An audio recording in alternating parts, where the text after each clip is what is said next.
Wake up and smell the adventure with Mackenzie Empire, your passport to a world of extraordinary coffee experiences. Introducing our Brazilian blend, a masterpiece crafted from 100% Arabica coffee beans straight from the heart of Brazil. Immerse yourself in the notes of cocoa powder, caramel, and walnuts. It's not just a coffee, it's a journey to the exotic lands of flavor. For the health-conscious explorers, we present our Manuka Honey Coffee. USDA certified organic coffee, blended with raw New Zealand Manuka honey, organic cane alcohol, organic glycerin, and natural flavors. Pure indulgence that's as sweet as it is satisfying. Elevate your coffee experience with our hemp coffee, where the goodness of hemp meets the richness of coffee.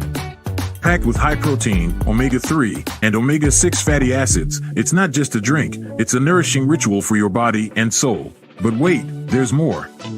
Dive into the Mushroom Empire Fusion's Lion's Mane and Amp Chaga. A game changer that tastes like coffee but boosts your immune and hormonal systems. It's not just a beverage, it's a blend of science and flavor, designed to keep you energized and balanced. Mackenzie Empire, where every sip is an adventure and every cup tells a story. Discover the taste of excitement, the aroma of passion, and the joy of exploration. Because life is too short for ordinary coffee. Cheers to extraordinary moments. Mackenzie Empire LLC, brewing experiences, one cup at a time.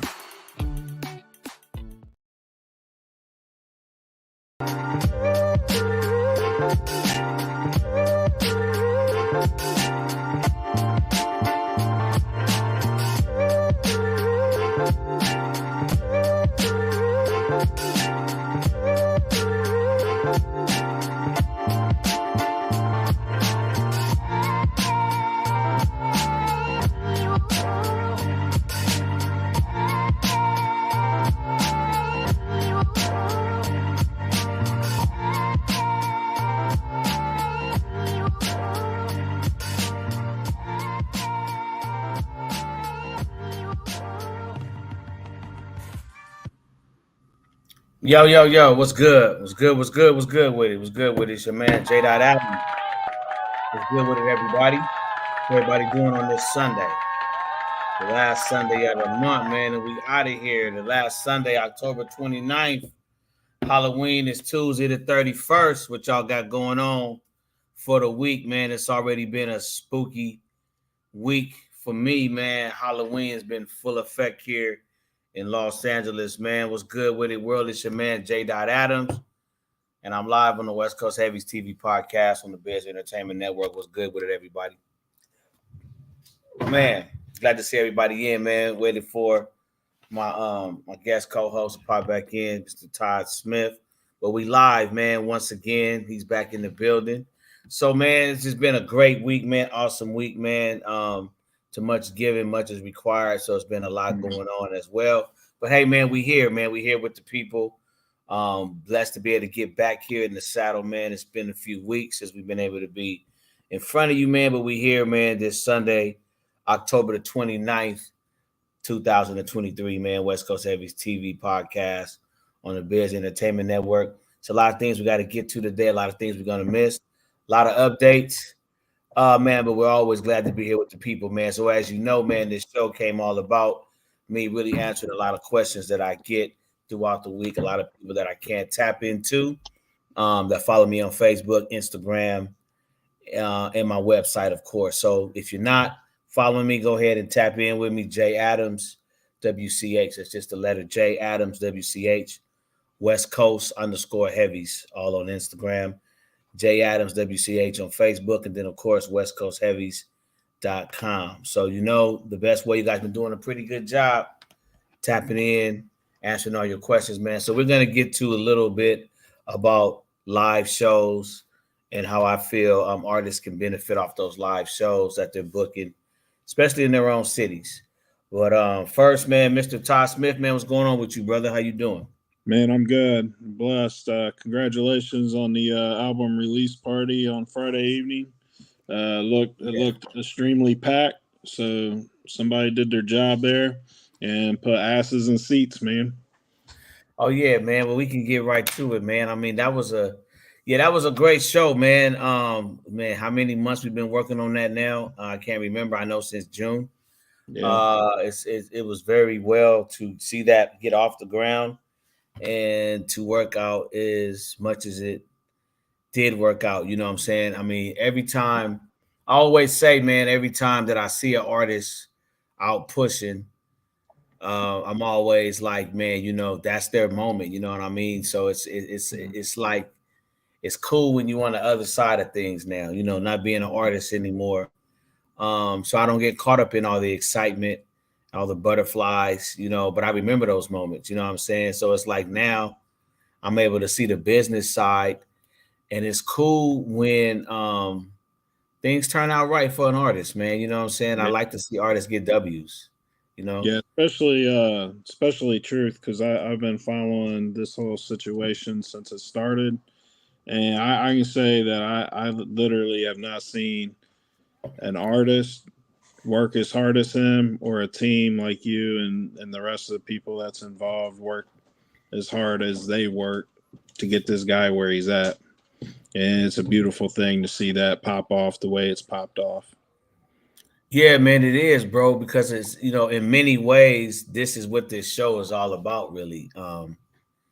It's the fact of I love seeing independent artists get to that level. You know what I'm saying? And it's almost like I feel like a father having another kid. You know what I mean? So it's exciting for me because I've come from a long ways of having artists. I've worked with over I can't even name it, bro, since '97. Somebody literally asked me, right? And I said, man, one time we're gonna have to sit down and really like try to count, because me and one of my god sisters, I Mm-hmm. helped her start her promotional company, and now she's an empire now. And I helped her start hers. I think it was in 2000. I want to say three. She started it, and we used to always go back and forth, man. Like how many artists we've worked with, right? Like I've worked with so many artists, So when you see an artist actually from inception, you got to mind you, I signed Truth in February of 2022, right? 18th, a couple of days for my birthday, so I never forget it. February 18th, our first meeting. And I've changed a lot, like you always change. I tell everybody in any business, if you're not growing, if you're not changing, I mean, you're not in business. Business pivots. In the entertainment business, every time the industry makes a move, I made a move. So at that time, the industry made a move. And, when you know what you have in your arsenal, right? Like I know who my lawyers are. I know who my publicists are. I know what they can do. I know how much money it costs. So it's like I may lose a client. Like I'm going through that phase now, with some of my business managers. And it's like, we may lose a lot of clients. We just raised our prices like tremendously, right? As an agency. But I created something for those people that can't afford us, right?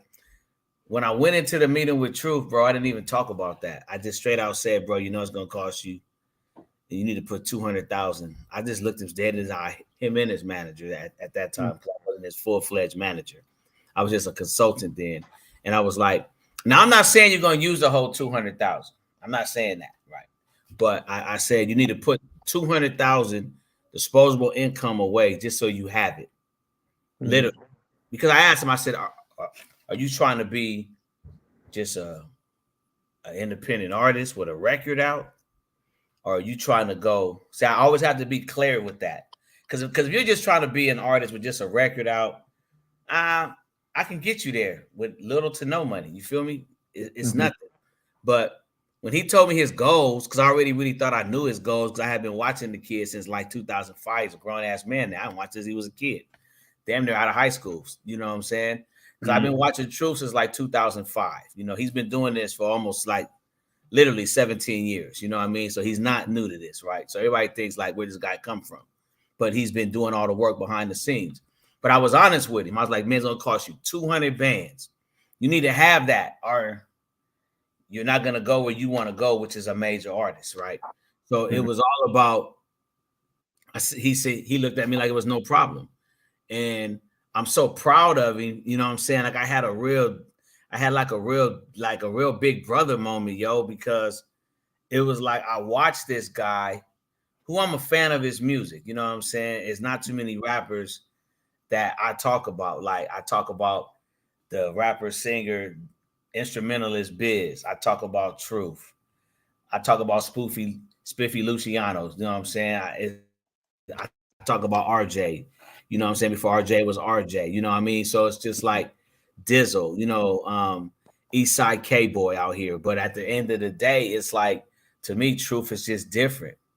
He stands in his own lane, you know what I mean? It's like the dude really made his own money and invested it in himself.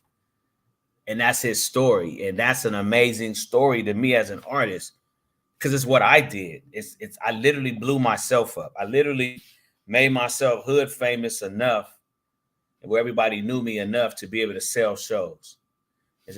And once you can sell yourself on shows in your own market, which we're going to talk about today, you can sell shows around the world once you learn that.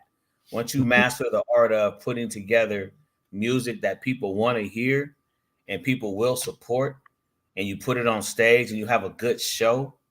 Like this dude, for his album release party, he had a rehearsal, yo. This man is so serious about his music. He's like a perfectionist. Like when you're in the studio with him, it's like, even if you don't know Truth, right? Mm-hmm. You can not know him, not know anything about him, right? But if you get in the studio with this dude, or you get in a rehearsal with this dude, you're gonna leave there a fan. Unless you don't like hip hop, because it doesn't matter where you're from. It doesn't matter if you're from the South. I was talking to this with some of my other promoter teams about how we're pushing Truth now. And I was saying, it doesn't matter where you're from. It doesn't matter if you're from the South, the Midwest, like you are, back East. If you get around Truth, you're going to like him. He's a good dude. He's a nice guy, cool to be around. And he's a workaholic, man. And I know a lot of times I get hit with this. I'm biased. We was talking about this in the studio laughing last week. I'm biased because I'm his manager. And that's totally flip side. I was a fan before I was his manager. Because I'm a part in my career now where if I don't like the music and I don't feel I can push it and get a situation out of it, I don't even want it. That's why I was honest with Truth. I knew what I could do. I knew what it was going to cost. So it was like, it's no need of me bringing in my heavyweights if you don't want to spend heavyweight money. If you don't want to spend heavyweight money, we have another route we could go, because you don't have to spend the kind of money that he's spending on himself. But he had a goal for himself. So I'm just a fairy godfather. Like I tell everybody, I'm just a fairy godfather. I'm the man I got keys in my hands. If you want little keys to open up little doors, we do little doors. If you want keys to open up big doors, we could do big doors. But the man had a plan. So I just wanted to support his plan. So Friday night, really seeing Boosie like funk with Truth the way he does, man. Like I'm internally in debt to his manager, man, Jay Cooper, Nightlife, Daryl Green, that put us in contact with him, man. It's like when you work with these dudes, it's like the Southern hospitality. Now, don't get it twisted. You don't always get this, right? But them dudes is special. Them dudes is different. I was always a Boosie fan and a supporter. But it's like now what he did for my guy, for Truth, his manager, Jay Cooper, man, I funk with them dudes, man. Them dudes is solid, bro. Like, they promo, they push. Like, we had a packed house.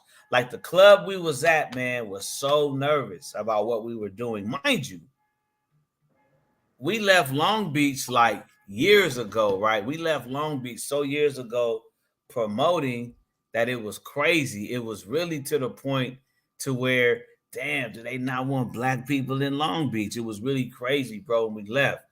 So mind you, their biggest night at this club, because it only holds 350 people, right? Their biggest night is like their New Year's Eve party, 500 people, right? So we was like, well, we want 500 people. We want the max. We want, so we're going to push to the limit. Bro, it was beautiful, man. The club was happy. Security, man, shout out to La, Jennifer, man, even Ashley, was on like main staff. Now she's leaving. She showed up. Like, everybody showed up and supported this event, man. So shout out to Long Beach, man. Shout out to the top club. Shout out to Shannon's, man. All the ownership, bro. Man, Echo Haddix, man, is the best. I got some great publicists, man. So I do not say this biasly. So I'm going to say one of the best publicists that I've ever worked with. But Echo Haddix, man, is the shit. Like this woman, man, is like an octopus when it comes to plugs. She knows everybody. Man, our first party for the single Wins the Last Time knocked it out the park. True single for Rich, she knocked that out the park at Motion Fridays, man. This album release party, bro, she did her thing. Everybody's talking about it before the party. And now after the party, bro, it's going crazy. That's just a testament of kind of what Biz said earlier. Not quitting, not giving up, man. Mm-hmm. And that's how I really feel like I even got blessed to find this dude, because what I try to do, man, in my life, everybody doesn't like me. But if you ask them why they don't like me, they're going to start stuttering. And then they're going to tell you a lie. Because I don't do bad business. That's just not me. It's not instilled in me to do bad business. I just don't do it. I ain't going to cheat you. I ain't going to rob from you. I ain't going to lie to you. I don't do bad business. I don't feel you have to. I disagree with a lot of my people in this business. I disagree that you have to do that. And there's that picture that I'm debuting that they didn't warn me. The studio didn't warn me it was coming, but there it is, man. We made that strictly for Truth. That's Westcoast Heavies, man. I'm congratulating them. Shout out to my boy Jay Davila, man, my creative team over there at GQ. This is actually going to turn into an NFT, and it's actually going to be an exclusive item that his fans can get from him, mailed and shipped out, nicely printed up. It'll be a keepsake. It'll be signed. But yeah, man, that's what we made for my boy, man. So shout out to Truth, man. Congratulations on his debut album. It's nothing like when you're a part of an artist's singles, cool, EPs is cool. But if you know anything about the music business, right, and you're in the music business, when an artist drops their debut album, I told somebody this morning, man, and excuse me to all the ladies out there, but I'm just gonna say that this is what I use. It's like once you're no longer a virgin, Todd, you ain't a virgin no more. And I was telling somebody this morning, you know, when you make good music, man, you can drop singles all day long, drop EPs all day long, but when you put out a debut album, you only get one chance to do that. And I'm happy for my man. He did it right. He put his debut album out the right way, man. He took his time. He was patient with it. He worked hard on his singles. He went hard on his PR with Echo Haddix. And, you know what I'm saying, he brought in a lot of the right players. And Friday night, man, was congratulations. Like, this is the beginning for him, man. So I believe this album is going to catapult not only him, but a lot of artists I deal with, because I learned a lot, you know, and Truth is the kind of guy that takes people with him. You know, like you're going to see more from Ellie 2 Times, you know what I'm saying, Black Rob, you know, that he had on stage, the artists I deal with. I still got this master tour mine opportunity in my head with Biz and Truth going on tour together and bringing in. I got massive ideas, man, because both of these guys, like, you have to understand, like, Truth and Biz is a situation on stage, and what I feel like what's happening in the industry right now is there's a shift happening again, and it's like the biggest thing we can do, man, is we have to get these independent artists who are doing great on their own. Like, the big thing for me is to get cats to collaborate, because there's a lot that happens, man, that, yeah, this is Free Game Sundays, but we ain't gonna talk about all the game. But just know when I say this point, man, this is something for y'all later on. We'll probably drop a special on it. But collaborations, man, with artists is very important. And this for many reasons, but it's very important. Stream wise is important. Shows is very important. We're talking about linking linking fan bases, man. I mean, look at what Drake and 21 Savage did. You know what I'm saying? I mean, a lot of people have done it. Jay-Z, Kanye West, you know what I mean? But a lot of people have done it. But I'm just saying, what I really want to see, man, is more independent artists doing that. You feel what I'm saying? Yep. I kind of want to see more of that. Hold on real quick. We're getting a go ahead, Todd, for a minute. Comment on that. I'm trying to get this flyer, man, from my boy Lonzo Williams. Mm-hmm. We got a special thing coming up too, man, with Easy E. Oh, nice. We'll hit him up real quick. Yeah, we got a big thing for Easy's family.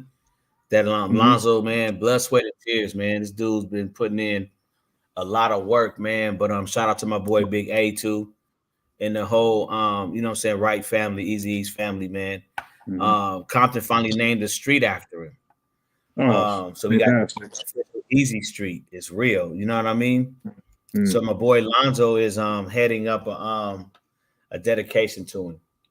No, that's what's up. That's good shit right there. Long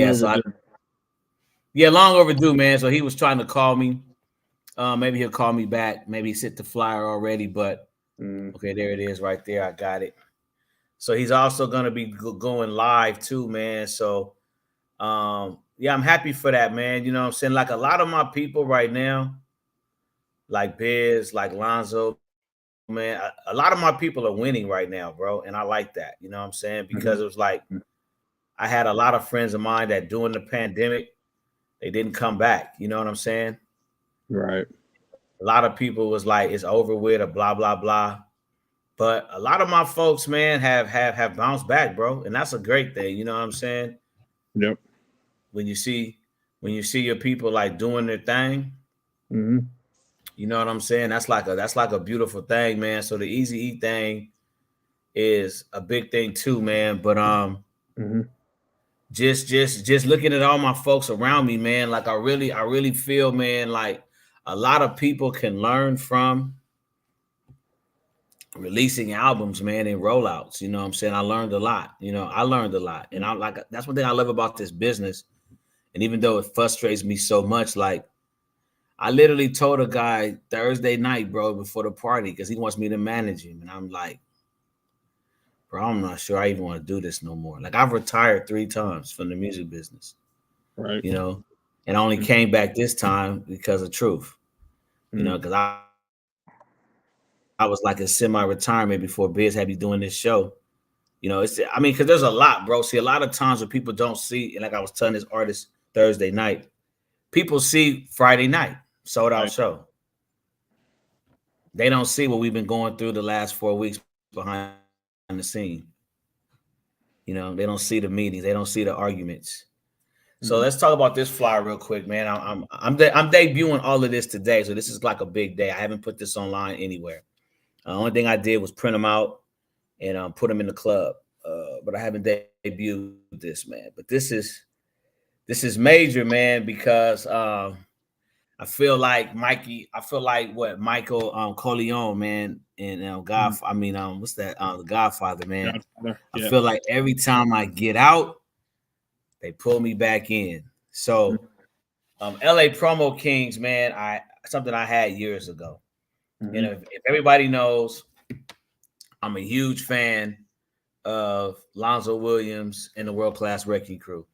And then I also have friends of mine who back in the days were Uncle Jam's Army. Now, if you know anything about those crews on the West Coast, in my opinion, if that's not where rap started, West Coast rap started, they were one of the ones that were a part of the beginning, because there's 5 elements of hip hop, right? So there's graffiti, right? There's break dancing, there's breaking, there's rhyming, and there's one more. I think it's one more element. It's 5 elements. Did you say DJing? Yeah, DJing, MCing, graffiti, breaking, and rapping. Rapping, yeah. Yeah, MCing. Yep. Yeah, graffiti. So you got the graffiti, the break dancing. Well, MCing and rapping break dancing. Different. Yeah, so MC. So back then they said MCing. Right. We said them all. I just forgot now. Yeah. MCing, graffiti, DJing, breakdancing, and rap. Yeah. There you go. I think that's it right there. So yeah. So with Lonzo Williams, man, see, my thing is this, man. You put something together, because this is See, I always tell people this, man. What LA Promo Kings is, and hold that flyer right there for me. What LA Promo Kings is for me is it's just a name. You know, it's just a name. And when I first came up with it, it was because everybody's so caught up in their names. You know, so it's really about multiple promoters and artists coming together. It's really what I'm trying to do, like getting together with other crews. You know what I'm saying? Because I really feel right now, like from what I learned Friday and what I've been seeing, but Friday was like a confirmation. Like we came together, bro. Like it was big shout out to Oni, the Sunset Sundays out here, major promoter out here, came through. He booked a lot of the openers. I think he booked 3 and Truth booked 2, however it went. So you got Oni's company. You know, you got Sunset Sundays. You got Truth and EMP. You got Echo Haddix. You got Boosie Badass Syndicate. You got Westcoast Heavies, the Top Club, and I think we had like 1, maybe 2 other teams, but for sure we had 6 teams involved to make that happen. And I feel that's what LA Promo Kings for me is about, because I want to see more people on the West Coast.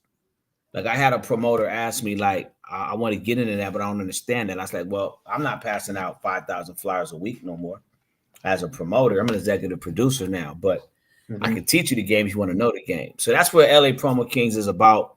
I got a lot of friends that got shows coming up in the new year already. So it's about 7 events already for next year. Next year is already a very busy year. We got stuff coming up for the Grammys, stuff coming up for LA Fashion Week, of course, BET. Let's go back to this November. We got something coming up for the veterans around Thanksgiving. So that's already like 4 shows. It's a lot going on next year, man. So LA Promo Kings is going to be real busy. My homeboy's promotional company, my homeboy's security company, EMP, you know what I'm saying, Big Truth, we're planning on the next event at the top. So anybody, man, in LA, anybody coming through LA, LA Promo Kings is going to be one of the, you know what I'm saying, promotional troops you want to get behind, because we're bringing back, man, what we should have never stopped, which is the street teams, promoting with the flyers. Everybody does digital, but see, the difference with me is I've been doing this before digital, so I still understand the importance of the streets and meeting people, getting out there in the streets, man. So, you know, it's kind of exciting, you know what I'm saying, especially with Lonzo's event coming up, because he's an OG, man. I mean, Lonzo's 64, man. So that's like one of my G's in the game. You know, I know so much, but I keep learning. And then I keep trying to put myself around other geniuses of the game so I can learn even more. And I'm just glad I did this party with Echo and Oni, man, because I mean, with the whole team coming together, man, I learned so much. You know what I mean? It was really a bomb ass learning experience. And even though it was a lot of stress and it was a lot of stuff that I probably recommend to do differently so we don't have the stress. But at the same time, man, it was a dope ass learning experience, because I watched so many artists waste time, man. Like it'll never be Friday, October 27th again. So he'll never get a chance to release his album again. He did it right. And now you don't have to Monday morning quarterback your situation. You know what I'm saying? So it's kind of like at the end of the day, that's what I want to see more from artists, man. I want to stop getting these phone calls like I got this morning. Oh man, I just had this dope ass release party, and 50 of my people, man, they love it. Okay, bro, that's 50 people. So you gonna drop an EP to who? 50 people? Like artists are really forgetting, like, if you've never been signed, right? If you're not trying to get signed, at least learn the game that you want to be in, is what I'm saying. At least understand the lingo, at least understand what a rollout is and why it's important. At least understand that just finishing a record and putting it out accomplishes absolutely nothing, because you can never pre-promote your album again. You never get that chance again. It's things you can do after it's out, but once it's out, it's out. There's nothing you can do about that. It's out. You know? So That's the big thing, bro. Yeah. I mean, just to bring it back to the 5 elements of hip hop, I don't know how we missed the fifth one because we're doing it right now, and it's knowledge. It is knowledge, bro. Yeah, Damn, I man, feel we so should have bad known being that. this tired. Yeah, we should have Exactly, known that. Oh, geez, we should know this stuff, man. exactly, bro. But Exactly, man. yeah, rap and MCing's the same thing, just like DJing and production. Production falls under DJing type thing. You know what I mean? But yeah, it's all good, man. We are hip hop, so um, yeah. I mean, if you're watching this, you're getting the fifth element, knowledge. Yeah, because knowledge is so important. I don't know how we missed that, man. Because to me, Yeah. knowledge is everything, man. I mean, what we're talking about right now, like I'm literally, man, just got some more knowledge like broken on me. It's really like, damn, Mm-hmm. like a whole nother business came out of this one show, bro. Right.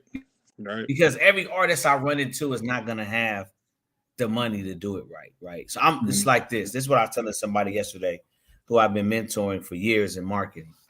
And I told them the only problem you have is confidence. Because I've given you the knowledge. It's like Mm-hmm. you're getting it from me, fresh out the books. She went to school, got a degree, but it's like I'm the one that's teaching. I've taught her the music business. So it's like I told her, I said the biggest thing for a marketer is you don't have confidence. You got to have confidence in your product, which your main product is you. My main product is me, Jay Adams. Mm-hmm.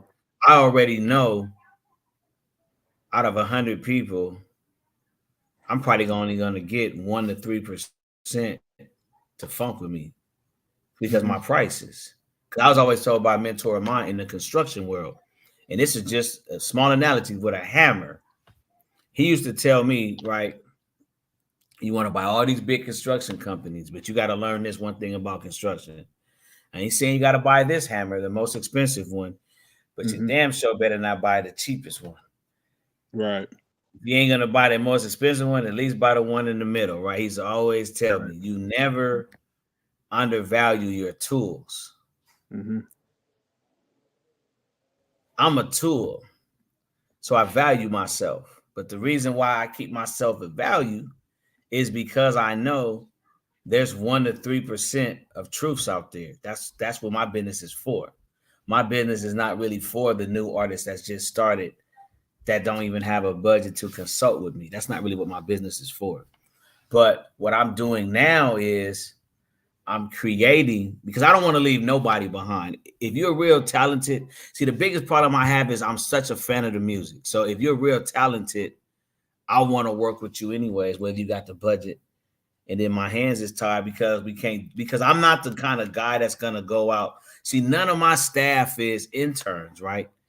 Mm-hmm. All of my staff either got degrees and are experienced, or they got degrees and experience. So it's like I'm not really the agency and company for the basic new artists. Now I can lead you to some guys who are good promoters, got good shows. Hey, if you go over here, you can get the main thing an artist needs anyways. That got good music, get some stage time. Hey, here's a guy over here who does stage time. Hey, I can get a guy over here to get you some flyers out for like a little bit of nothing. You feel me? I got people I can turn you to. But what I really am trying to do with LA Promo Kings is create a way where artists can basically work and earn that promo. Like, okay, here's a job. Because see, this show we just did could turn into other shows because there's a lot of experienced promoters involved with it. So you got to think about it. Between all of us that was involved, I got to tell everybody, once you put a headline name and the right headliner, see, Boosie was the right headliner. You put a headline name on a club, it's easier to sell your bottles and your sections Mm-hmm. and then your tickets. Because the first thing you want to do as a promoter is you want to sell your bottles and you want to sell your sections, man, because that's money. Mm-hmm. And then you want to sell your tickets, but your sections, your bottles, and your tickets, that's your initial budget right there. So it's a whole lot easier. Like I tell people, you can do independent shows, that's cool, bro. But now you selling the independent artists, and most independent artists are in that bucket together because they don't have a budget. So you need to be able to come up with a creative way to create a budget. That's a creative way to create a budget. It's doing a show with a headliner. And then you got 5 or 6 or 3 or 4, mandatory 3 to 4. You know what I'm saying? Put in, get the headliner, bam, put together the show, do the flyer, promote it, sell the tickets online, sell the tickets because we did both. We did online and we did. People ain't doing that really no more. We did, man. Keep it 100 with you, bro. We did like 350 pre-sale tickets without Eventbrite. I haven't even gotten the Eventbrite total yet. But that's an effort of a team. That's a team effort. And that's what we need to be doing more of, period. Not just on the West Coast, but everywhere. Right. Yeah. That's a good look right there. 350 pre-sale tickets. You know? Good. Yeah. That's tough to do anymore because nobody's 350 pre-sales. You know what I mean? People are always like, that's why I'm saying this is what I love. So. That's what I'm saying, bro. But see, that's artists. But see, what we've lost and what I'm trying to bring back, and I know it's not, Rome wasn't built in a night, but it's like, that's why Truth to me is such a special artist, because not every artist is as open as he is to work with people, man. I mean, this dude is like, he's a good dude.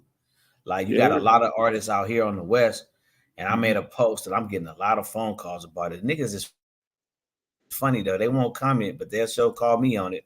But the West is divided, and I believe that. And I don't care who said, man, I've been around too long, man. Right. Like, you have to check my resume before you come at me, man. I really been in these streets. Like, I've been around to know what I'm saying. Like, we collaborated. Like, it just made sense. My fans, your fans. Artists today, bro, they wanted all to. I'm not saying all, so let me retract that. Right. But a lot of artists I deal with, they want all to shine to themselves. And it's crazy because I'm like, competition is one thing. Competition is supposed to breed you to be better. But we're getting so focused on competition, we're leaving out the collaboration method. I mean, to me. And to me, that's one of the best things for independent artists. Well, especially when you... I was going to say the competition part is so fucked up because they see the next man as not motivation, but competition, as in it's one or the other of us is going to eat. Like, they out there hunting for their lives or something, and that's not the case. You know what I mean? You both eat, but at the end of the day, that person should make you go harder on your music. And that's what the collaboration thing's all about. You get into a situation where you got like a Jay-Z, for example, on there, you're going to give your best verse ever. You know what I mean? Right. You should do that with whoever is on the track. And that's where we're talking about competition. But these guys got it twisted to where they think that only one person can eat off of this. And that's not the case of the matter. You know what I mean? So, there's got to be a lot more collaboration going on. And I would also venture to say, like, something I like Truth did was he collabed with some big names out west, but he went outside of the West and got a Boosie to get fans in the South, which a lot of West Coast artists don't do outside of Snoop Dogg. You know what I mean? And maybe E40. So I thought that was a smart move on that also. Yeah, man, it was just, man, like, to be backstage and to really see how that situation happened, all from an introduction. But see, this is another thing that I preach to artists too, man, that we're losing. You know what I'm saying? And that's the motto that I call stay ready so you don't have to get ready. Because see, that opportunity came at a time where Boosie and his team were looking to do some things, right? And they were making good prices. And it's like one thing with Truth is he don't make excuses, man. And it's like, if it's a good opportunity, he's gonna take it. And it was a great opportunity. You know what I'm saying? And then we had an opportunity to do this record with him when Boosie first heard the record. Like, if you listen to the verse, that wasn't just no verse, man. Boosie really, like, he came, like, he gave Truth a dope ass verse, bro. Like, that was a hard ass verse. Yeah, it was. that Boosie gave him, bro. Yeah. You know what I'm Yeah. saying? That was fire. And it's like when we performed it right the first time Friday, bro, the fans love that. You know what I'm saying? So it's like that move he made was a great move. But you see how it worked out to where it's like his team worked well with our team. It wasn't no conflict. It wasn't no egos. Mm-hmm. Everybody handled their business, bro. So it doesn't always work out like that. But what I'm saying is, like the comment off of what you're saying is, the backstory to that was it was such a beautiful situation from jump. It was never no drama. Mm-hmm. And it was crazy because the negative stuff that some people were calling me saying about Boosie and this and that and that and this. I'm saying, man, y'all wasn't even there Friday night. Where was y'all at talking all that so y'all could really see? You feel me? Mm-hmm. Like it's crazy because that's another thing that I really got this week, man, was like, you always positive, man. Positivity comes through the phone, the text messages. Mm-hmm. There'd be a lot of negative people calling my phone, man, and it's like ignoring that negativity, that what I call noise. You know what I'm saying? So at the same time, it was a great move. I tell truth this a lot. It was a move that a lot of people, a lot of artists probably wouldn't have made, Mm-hmm. and it worked out for him. You know what I'm saying? It worked out, and it's really letting me see. That's another level of the game that I just peeped up about. Not just the collaborations with artists on your level, but artists bigger than you and how to make the collaborations work. Those are two things, man, that I could really help artists to understand. You know what I'm saying? Like getting an artist from where they are, like looking at an artist for where they are, and then finding out, okay, where you want to be, and Right. then telling you, okay, this is at least where you want to start out at. You at least want to be on this level if you're trying to have a conversation about your music. You feel what I'm saying? Because I'm not saying I'm always right, but I've been around this for so long, Mm-hmm. I'm hardly ever right, which I'm wrong, which leads me to my next topic. Let's talk a little bit about what you've been hearing about the change Spotify is finna make in the algorithm. I haven't heard anything on the change in the algorithm, but what I have heard is that they're getting ready to change how they pay. I know Apple and Deezer is already on board with this, where they want you to do a spatial mix now on your albums, and if you do a spatial mix on your albums or your tracks, they're going to pay you more on the streaming side. They're gonna pay you more. Yeah, so you're going to make more on that just off of the mixes. Now the crazy thing of it is, let's talk more about that. What do you anticipate? Like, let's say you're putting a EP out. What Mm-hmm. what what changes would you have to be making tomorrow? Like, is that going to be more complicated for you as a producer, or Yeah, I would think so. I think it would be more complicated on the mixing engineer, depending on who you use. Like I'm pretty much my own mixing engineer, so I would have to. I haven't fully looked into what spatial mixing is, but in my past experience, um, spatial mix is basically like surround sound. At least that was my Mhm. understanding of it. You know that they wanted a an immersive type of a what's the word? An immersive environment for your listening pleasure type thing. So yeah, I know they're upping the streaming counts a lot, the pay wise for that. So Now is that gonna be the whole mix they want for the song, or just a particular? They want the whole. They say they're everything, gonna pay more for the whole mix to be yeah. like that, If you the main do a song, whole song like that, your streaming for that song will be higher. Your payout. a spatial mix. That's crazy. Yeah. Yep. Spatial mixing. So I don't even know if they got like what the equipment is for that yet. I just got hip to it this afternoon.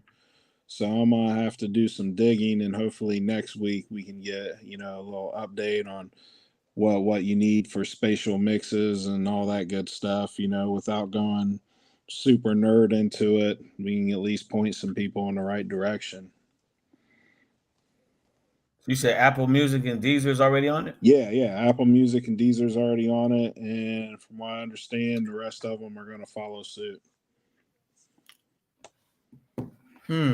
That's interesting, man. I'm gonna find out more about that, man. I'm gonna talk to the production team. I want to know more about that because the biggest thing that I've been hearing this week, man, and I haven't had a meeting with my lawyer, my legal team about it, but that's what's gonna come up next week. Is they're changing the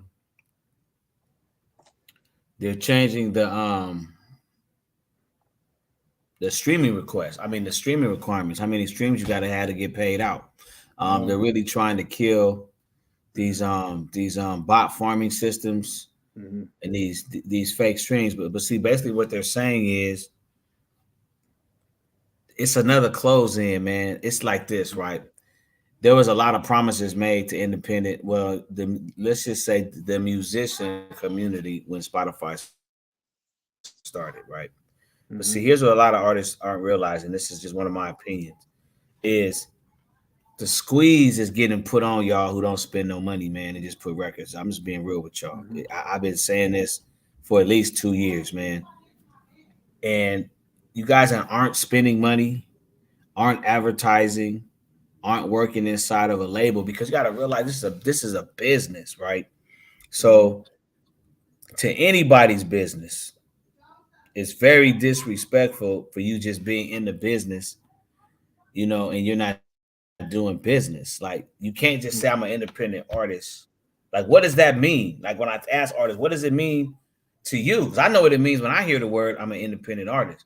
But they're putting the squeeze down. I've been seeing little articles drop. I saw like two different marketing managers and promoters say the same thing last week about this squeeze. So that's one thing I've already been on with my attorneys to really get an understanding. But we've already changed how we do things. Like this album we put out, you know what I'm saying? It's been money that we just re-upped on to promote the record. You know what I'm saying? So it's kind of like all this fake stuff and, outside of the labels, it's just going to get crazier for independent artists, man. It's going to be harder and harder to eat. Like I was telling artists, I was like, without giving you, I was like, man, I ain't gonna give you everything because you ain't signed with me. I'll tell you, but I'll tell you the basics though. It's gonna be harder and harder, man. Like I keep saying, it's gonna be harder and harder to do this without a team, or you're gonna have to spend a hell of a lot of time. Cause you gotta think about it, bro. You trying to do the job of a whole 3 to 4, 5 people, at least 3 people brainstorming, strategizing for you. You're gonna do all that for yourself. Like you just heard me mention production team, legal team. Like I have teams, bro. PR team, the label team. The label team and the legal team is 2 different teams. Sometimes the label team and the legal team are in the same meeting. Sometimes they're not. But as the manager, that's what I deal with. I have a creative team. So you don't hear me saying I do all this by myself, right? So I praise the dudes that say they do all this by themselves. Teach his own. But all I'm saying is that squeeze I've been telling everybody about is finna come. Yep. Yeah. I mean, I figured when that dude got on that bigger platform and was telling everybody that they could stream X amount, every single day for, and he was spending X amount of money, but getting X amount of money from streaming just off of bots. I figured that was the beginning of the end right there, because that's one thing you gotta understand about the music industry too, is they ain't gonna they don't mind paying out, but they ain't gonna pay out if they feel like they being cheated. They don't want to pay out. They don't want to pay out, but they'll pay you what what you're owed, but they ain't gonna pay if they feel like they're being cheated. And right now they feel like they're being cheated, which they are. And it's crazy how cheaters. It's crazy how cheaters. Go ahead. It's crazy how cheaters feel cheated. Yeah, you know what I mean. Hey, it's crazy how goons feel when they get Yeah, gooned. yeah, yeah, You know what I mean? But hey, but this is what yeah. I Hey, another. Hey, hey, them goons are they kicking just it, broke in the trap house and took all the weed and money. What you gonna do? Yeah. man, bro. Hey, but the crazy thing of it is, though, man, I was sitting up here with part of my team Mhm, coming up with a solution for it, man. Like I'm telling every artist that I know, I be trying to tell cats, bro, you need because like this, man. At mhm, least I'm a real human, homie. You can really call my phone. You can really mhm, schedule a meeting. You can mhm, really pay me to go find out anything you need to know about the business, bro. mhm, I ain't no bot farm. I ain't on the telephone in Nigeria somewhere, in India somewhere. Like I mhm, tell cats, man, you can try all you want to dance around dudes like me, but you're gonna need somebody like me. And I'm probably gonna be your best choice because I'm one of the last ones. Lord forgive me, but I'm gonna say this right. I'm not gonna say it that harsh. I'm gonna say it like this. I'm one of the last ones that really care about the music and care about the artist.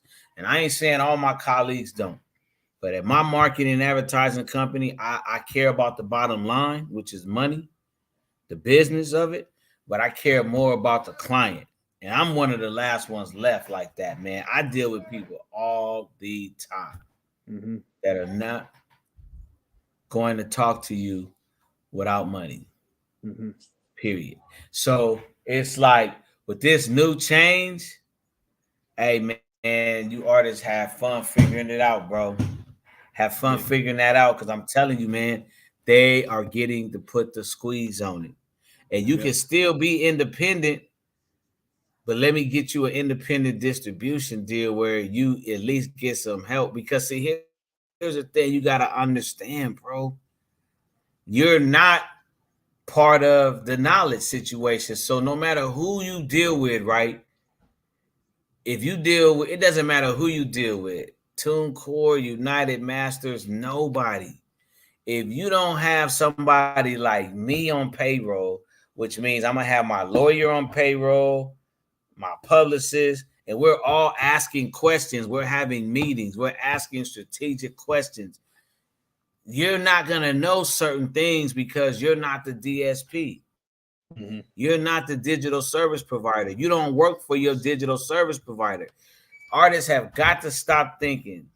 Independent labels have got to stop thinking that these dudes is cutting you fair deals. There's so many mhm. things, man, that one of my lawyers had to go in and find out. And I ain't gonna lie, when I heard it, I was kind of stunned and stupid. How was the meeting with Boosie? That's kind of crazy, man. But the conversation was cool, man. I talked more to his manager, man. We had to get Truth on. Truth did more to talking with Boosie, man. But the biggest thing that Boosie threw out, I spoke of it earlier, man, is consistency, man. Going through, regardless of what you're going through, you know what I'm saying? Because he going through a lot. He came in and Mhm. did a dope ass show. So the biggest thing with Boosie throughout, man, that I got, man, was the consistency. Never stopping, never giving up. You know what I'm saying? So all the stuff he going through, man, you wouldn't be able to tell. He came out there and did a dope ass. You know what I'm saying? A couple minutes he was out there, man. It was dope as fuck. Made Yeah. me a fan again. I've been loving the music, man. But Right. But yeah, but Todd, that's definitely, man, where we at, man. Like the Mhm, game. I mean, I feel good about it because like when I heard the changes, it was like, damn, I could make about another cool 500,000 off of that. You know what I'm saying? Because artists need me. Like I was talking to my marketing girl, and I'm like, I'm everywhere. See, part of my team is down south, especially Texas. mhm, mhm, So it's kind of like I was telling them in Texas, right? I was like, look, man, y'all in Texas, bro. Y'all in the South. Every artist is gonna need us down there because it's so much non-knowledge coming out the South. And that's why I love where Boosie at. Because when you listen to Boosie, when you listen to his manager, you can tell. You know what I'm saying? Like, he got the knowledge. He got the knowledge. He got the These dudes have been taught the game. These dudes got experience. They know the game. You know what I'm saying? And the biggest thing of it is like, how do we take what we're doing? Mm-hmm. I mean, truth is a main example. Like, how do we turn that into some money? Well, every artist needs that. Every artist don't have $100,000 to figure that out. So now it's about being creative. It's about signing artists to contracts that keep them honest. Like if you So grow up, piggyback on what you're saying with the money, also what this is doing is it's strangling out all the artists I like to refer to as the guys that just put out cyber dust. They just put music out there and don't do nothing with it, and then expect to get a little bit. You know, they might get a little bit of money here and there, but when they see all that money getting cut off, it's gonna make them either get real serious. It's gonna make them shit or get off the pot. that's what I hope it does, man. But I've been hoping that. Yeah. I mean, I've been hoping that for years, man. I've been hoping that Spotify would turn into a membership and cost like $29.99 a month or something. I don't know. I never felt. See, my thing is this, bro. I put it like this. I hate to say this, man, but when I was in economics 1, right? Mm-hmm. I used to have a teacher, and I hated economics, right? Until the second time I took it.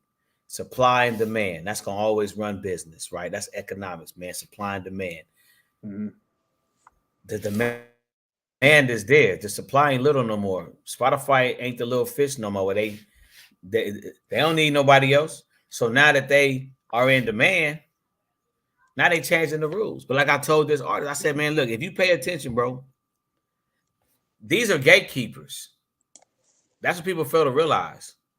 Every time you figure something out as an artist, like I ain't gonna say no names, but you mentioned the guy. But there's been a lot of guys that go on TikTok and Instagram and YouTube, especially YouTube and TikTok, telling the game and how they did that. Right. See, there's a lot of things that I don't want people to know about how I'm working this record right now. What's up, Biz? But how do they make money? How do the artists make money? The artists make money, man, by listening to me from phase 1 to phase 2. If you build, it's an old saying, right? And we use it a lot in marketing. And I believe this. Doesn't matter what it is. If you build it, now I say this a little bit different in my slogan. If you build it and you market it right, people will come. Mm-hmm. That's period. Because you either got good music and good product or you don't. Right. If you got something good and we market it, it might not happen in the first 90 days. I didn't tell Truth he's gonna blow up in 90 days. Okay, so for the last, I know you got a couple minutes, but for 2 minutes or 3 minutes, however long you may have, is there a tangible way that with me just starting out, I've been doing music for about a year or two, I have some type of credibility where I'm building myself. Is there a way for me to start making money after I developed a talent? Is there a way for me to start making money? And what are those 3 things that I could start making money at? Man, Biz, we got to put that on the Patreon, bro. We can't give them. I almost said it, bro. You gonna have me get? I was sitting there about to just blubber it out, like. Damn, Biz. All right, I'm gonna make it easy like this, man, because you're already doing this. So I'm gonna make it easy, bro. This is what I would do if I was an artist, right? If I was an artist. This is what I would do, bro. I would hire either me or somebody else to do this for me, bro. I would get my music done, right? And and I'll just tell you 2 things.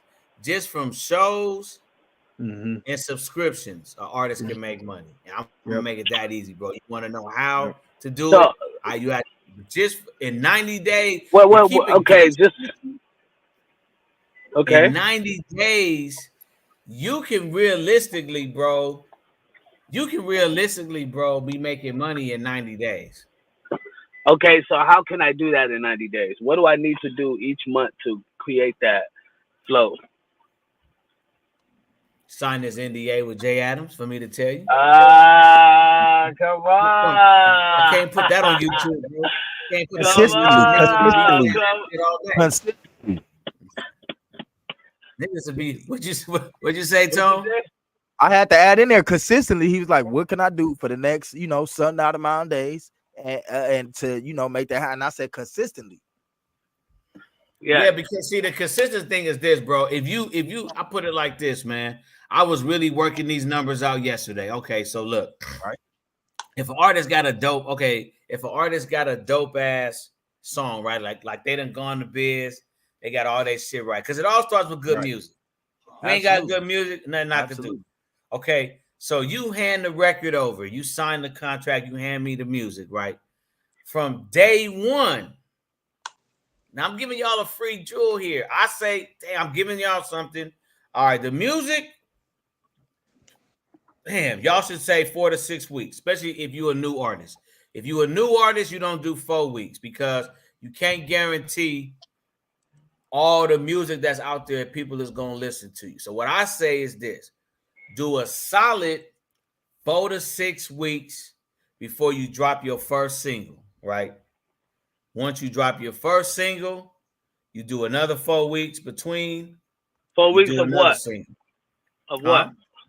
Of promo. What? Oh, so I'm promoting my record for the next 4 weeks. Between the first single and that's after I went to a producer, got an actual produced record, which is probably gonna cost me money. After I went to get it mixed and mastered, which is probably gonna cost me money. You get all that's gonna cost you money, bro. But look though, all the money you gonna spend, what I'm gonna ask you is, I'm gonna ask you, cause see, like this, right? I got you. Like back in the days, right? Like, okay, you can spend. This is what I tell people, right? But you can't come to me if you don't have a fucking job. If you ain't got no job, if you ain't got no formal way of making money, I'm sorry, I can't help you. But hopefully, we're not talking about people that got no job. That's what I'm literally telling. How can artists make money? How can an artist make money? That's what you're right. Yeah, that's my my response is based on that you already got the money to get the record, right? I'm gonna send you to either Biz, I'm gonna send you to Battle Cat. I'm gonna ask you what your budget is, right? I'm gonna send you the niggas that I know could give you a radio record. Like if you come to me without your own production, like Truth came with his own production team. They already know. All I had to do, I didn't have to do that because one dude already got songs on the radio. But if you don't know what a radio record is, then I gotta send you to Biz, Battle Cat, maybe my boy Day One. Right. I gotta send you to my dudes that know radio records because I'm a radio record marketer. I don't believe in you gonna blow up on the streets. I don't believe in that. So I don't. But how can I make some money?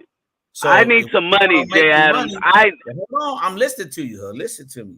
You can't make money without putting in a good 8 to 12 weeks first. Not gonna happen because first of all, you have to get the audience to know you. So in my summation, which a lot of people don't do, is on that day one, like you turn the record in on that day one, when you start that 4 to 6 week campaign, you need to be doing 2 things at once. That's promoting your record and promoting your concert. Right. Same day. You need to be promoting that concert so that way second single, you put in another 4 weeks between the second. I mean another 4 weeks. You're still promoting the concert. You drop that third single, right? When you drop that third single, for all intents and purposes, bro, you should at least be able to do a 150 to 250 seat venue, at least. You ain't got to do 500 like we just did.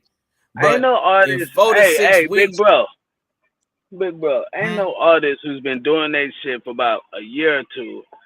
Ain't no artist gonna be able to have that type of number of people come. Bro, you want to put, bro, you want to get an artist. You want to give me Tone, and you pick an artist and give you 10 bands, put 10 bands up. I could get an artist to do that in 6 weeks, bro. 4 to 6 weeks, not hard. Ain't no artist who have worked a year, who has just been doing music for a year and a half, is going to be able to bring 100 people to a spot, 150 people to a spot. Now let me tell you, you want to know where you wrong at, bro? Let me tell you a secret, bro, because what you did add into the equation is I already bring the 150 people. I just wouldn't tell the artist that until we like maybe in the 3 weeks. See what you didn't add Man, it to that's the not their equation is- fans, though. That's not But their bro, you're fans. not. They're not That's gonna not what you buy asked them. me though. That's not what you asked me. You said I how do said, how they sell- gonna make how does money? an I artist- said, He said the I artist asked make you, money. How does an artist make money? I'm the secret. I to asked the you, how equation. do the You artists? and you didn't give me no limitations, Chris. Hey, You didn't give I me no asked limits, you. bro. Hey, look, I asked you. I said, how can the artists make money? And then Tone put on the. He said consistently. So if I'm going to be doing music for about a year or two, right? I just started doing music, and I've been doing it for about a year or two. And I get with a person like you. I already got my music and shit. You mean to tell me I can bring the 100 people you bring or the 150 people you bring are going to actually buy from me? Bro, are you gonna ask? Okay, if you're asking me the question, see, this is what a lot of dudes. No, they're not going. My whole point is they're not going to. If they're my this is where I people, get to brag a they're little not going to bit. buy from me. If They're they're not my gonna- people, Nah, they're that's not going to buy from see, you. That's not what you Biz. They're gonna come But to that's the show. not They're what gonna you enjoy asked, the show. Biz. And Biz, it's not Biz. enjoy What it. you asked me is no, Biz. We're not talking about that. What you asked me, see, my secret It's weapon the is longevity behind my secret weapon is, bro, I can sell a show out every 90 days just with me and my team. So it ain't too many managers. See, look, most managers in LA are not marketing managers. Most managers in LA don't have a reputation Right, of but promoter. Jay Adams. But So Jay no, Adams, you only asked me how does an artist make money? But that's not And their I'm telling money. you, That's your money no, coming into but play. that's not what you asked me though, Biz. I said how the artists make money after a And I year or just two of told been you. doing music. And you're telling me that I will put together my team to put money in their pocket. Well, that's not their money. That's you paying them technically. Nah, but you didn't ask me Literally. that though, Biz. But that's not what you asked me though. If an Even artist though is gonna- even though they're making money, because that's you know what I mean, right? It would be no biz. They're making money. Cool, they are making money, but it's not consistently, and it won't be their money. You will have to keep continuing to give them a check, and that's what I'm looking at. Like you actually Nah, giving you're them. not hearing. No, I'm you're not. saying, No, I'm you're not saying, hearing what how I'm can saying. the That's not what I'm artist, saying. how can the artist make money just straight out the house, their own music consistently every fucking day? They don't need no manager. They don't need nobody else. How can they make money consecutively? That's what I'm saying. merch. I'm Shows gonna the be real merch. with that, right? This is not really the show for that because I really don't. I really do not advise artists wasting time like that because time to learn this game now and it's just like this, bro. This is what I'm saying. Wasting time doing Hold what? on. Just let me finish my point. When I say about this show, I took Truth, bro, we're talking about 2022. I got him a deal, bro, in 6 months. He was already I making don't money advise artists if they know me to waste the time to learn. Like I can tell you what to do because everybody, I mean, you can go on Instagram, everybody is selling that bullshit on what to do to make money. But what I'm telling artists is this: I don't advise you going home watching YouTube, taking 6 months to learn how to do what we're talking about because I can show you how to make money in 90 days to 4 months versus you going to go trying to figure out what I've been doing for 26 years. So if we're talking about me, other than you putting a show for me, how? Other than you putting a show for me, that's how? a different show we can talk about because I don't really endorse that. The way that you would do it is you would have to learn all of those avenues. You would have to learn all those aspects. You would have to learn how to, okay, you go get a record. That means I didn't help you put the record together, right? It's a process. So if we're talking about an artist outside of me, working with me, that's different elements. I thought you was asking me how does an artist make money because this show is about with Jay Adams. So I don't know how artists make money without me. They got to go learn the game. They got to go still get it. I would still tell everybody, if you don't have any money to get a consultant, spend the 6 to 7 hours a day on YouTube and learn the game. That might take you 6 months. If you got time like that, Spend 6 months to do it. But what I could do for you in 6 weeks is way more than you could do for yourself in 6 months. But the only other way to learn this game without doing it the way I did it was I always worked with people that were above me.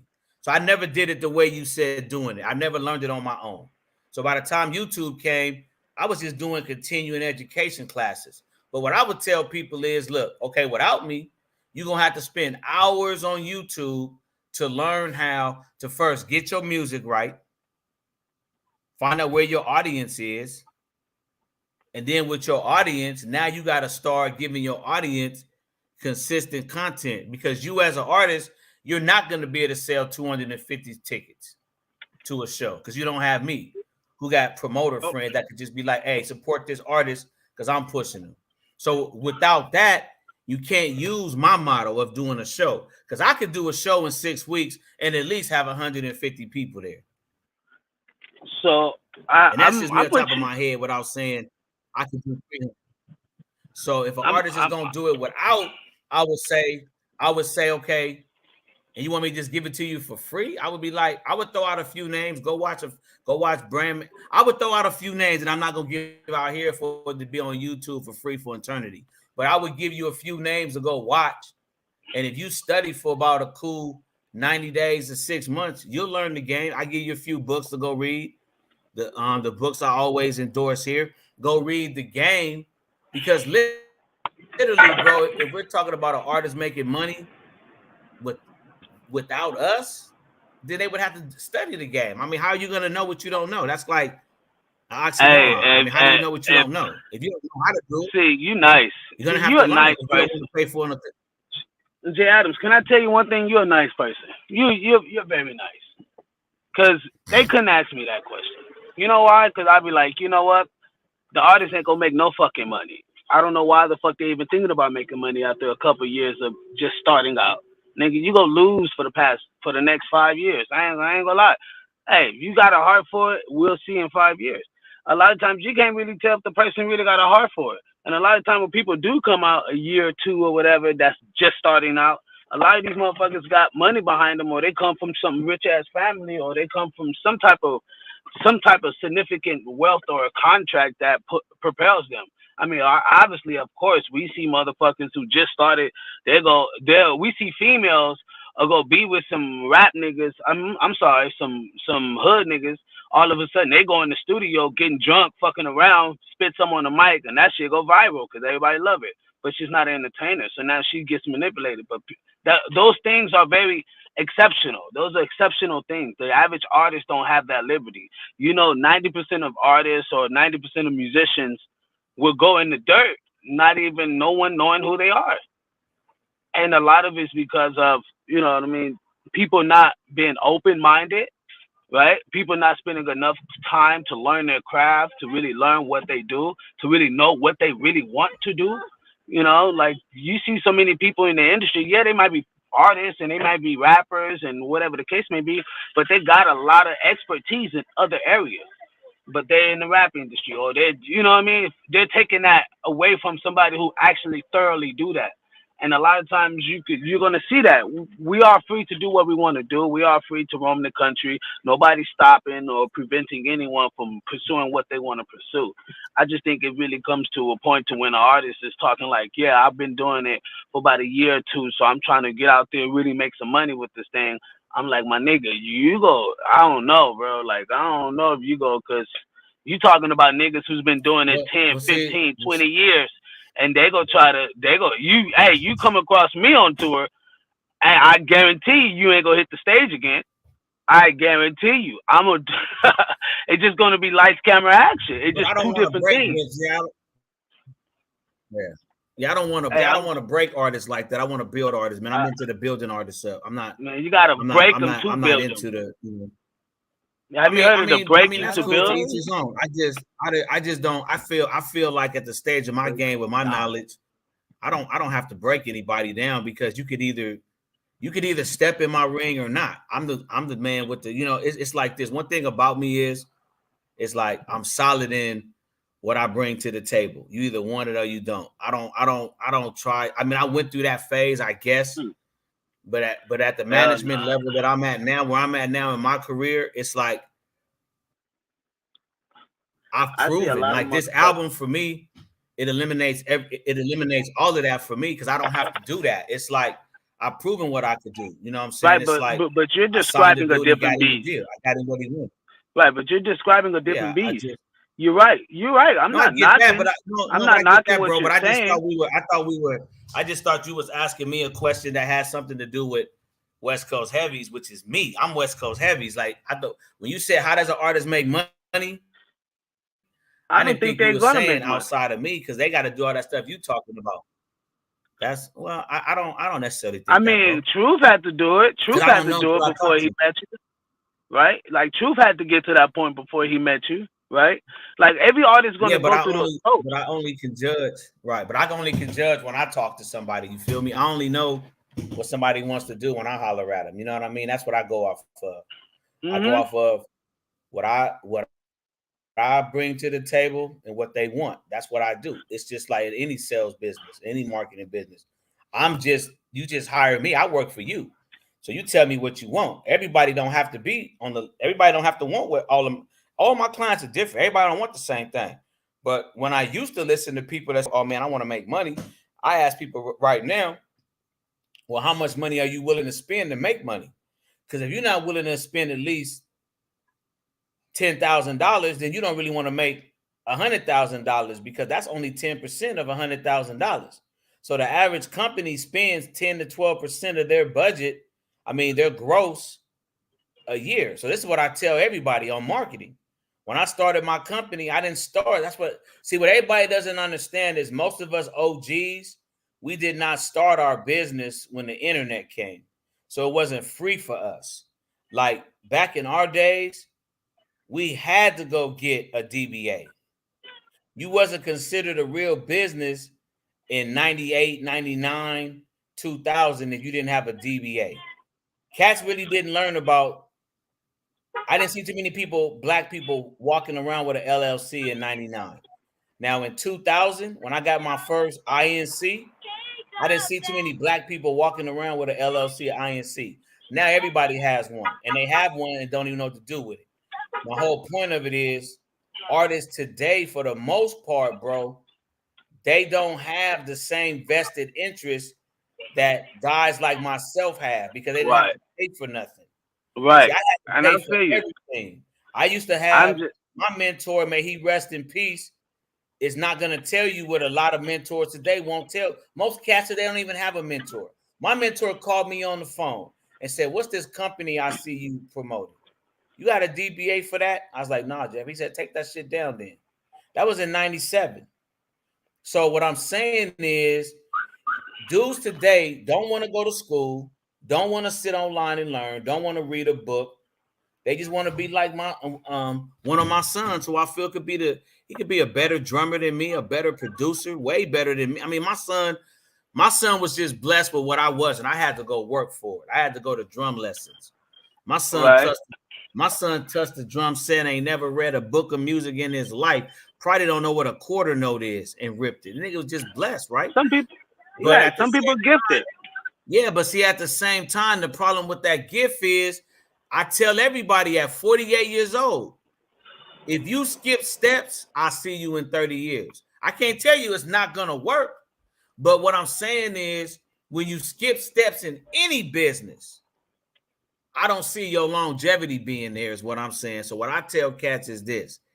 If you want to make money in the music business, first think about how much money you got to invest. You can't start no business for free, bro. Only thing you can do for free is be consistent at doing this. Getting on free ass Facebook and getting on free ass Instagram and every day promoting yourself. Now you can do those for free. Probably put a year into that. You might have 5,000. I'll put it like this. One of my partners now, but he's a marketer. He got 10,000 organic real followers in a year. So as a person that don't know the internet, he could probably get 5,000 followers. I could teach him how to get 5,000 real followers organically in a year. So without spending no money. I'm gonna tell you this. I'm raising a firm You know what I mean? Like I'm raising. Like you gotta, I ain't gonna lie, bro. I motherfuckers gotta come with a certain criteria. You know what I mean? Like I've turned people down. I've had people wanting me to manage, and I've turned them down. I'm telling you, bro, I've turned them down. I'm like, nope, I'm not gonna, nope, because because most artists don't understand what it takes to what it takes to even have a manager. You know what I mean? They think that the manager is literally supposed to actually feed them. You know, fix their bed and make up they go fold their clothes. Like, you know what I mean? No, we gotta start having a certain criteria when it comes to the game and the requirement. Like you gotta have a mindset that says that yeah, I am a business owner and my artistry is a product of my business. So yes, you're right. Have a DBA, you know what I mean? Get your shit solid. But then again, some of these artists aren't understanding how to do that, even how to even make $1. And if you can show them like yes, granted that yes, I grew up playing drums and I had a benefit to that, right? But I didn't grow up rapping. I didn't grow up singing. That shit just it developed, and then all of a sudden I saw how other cats was getting shows, and I'm like, well, shit.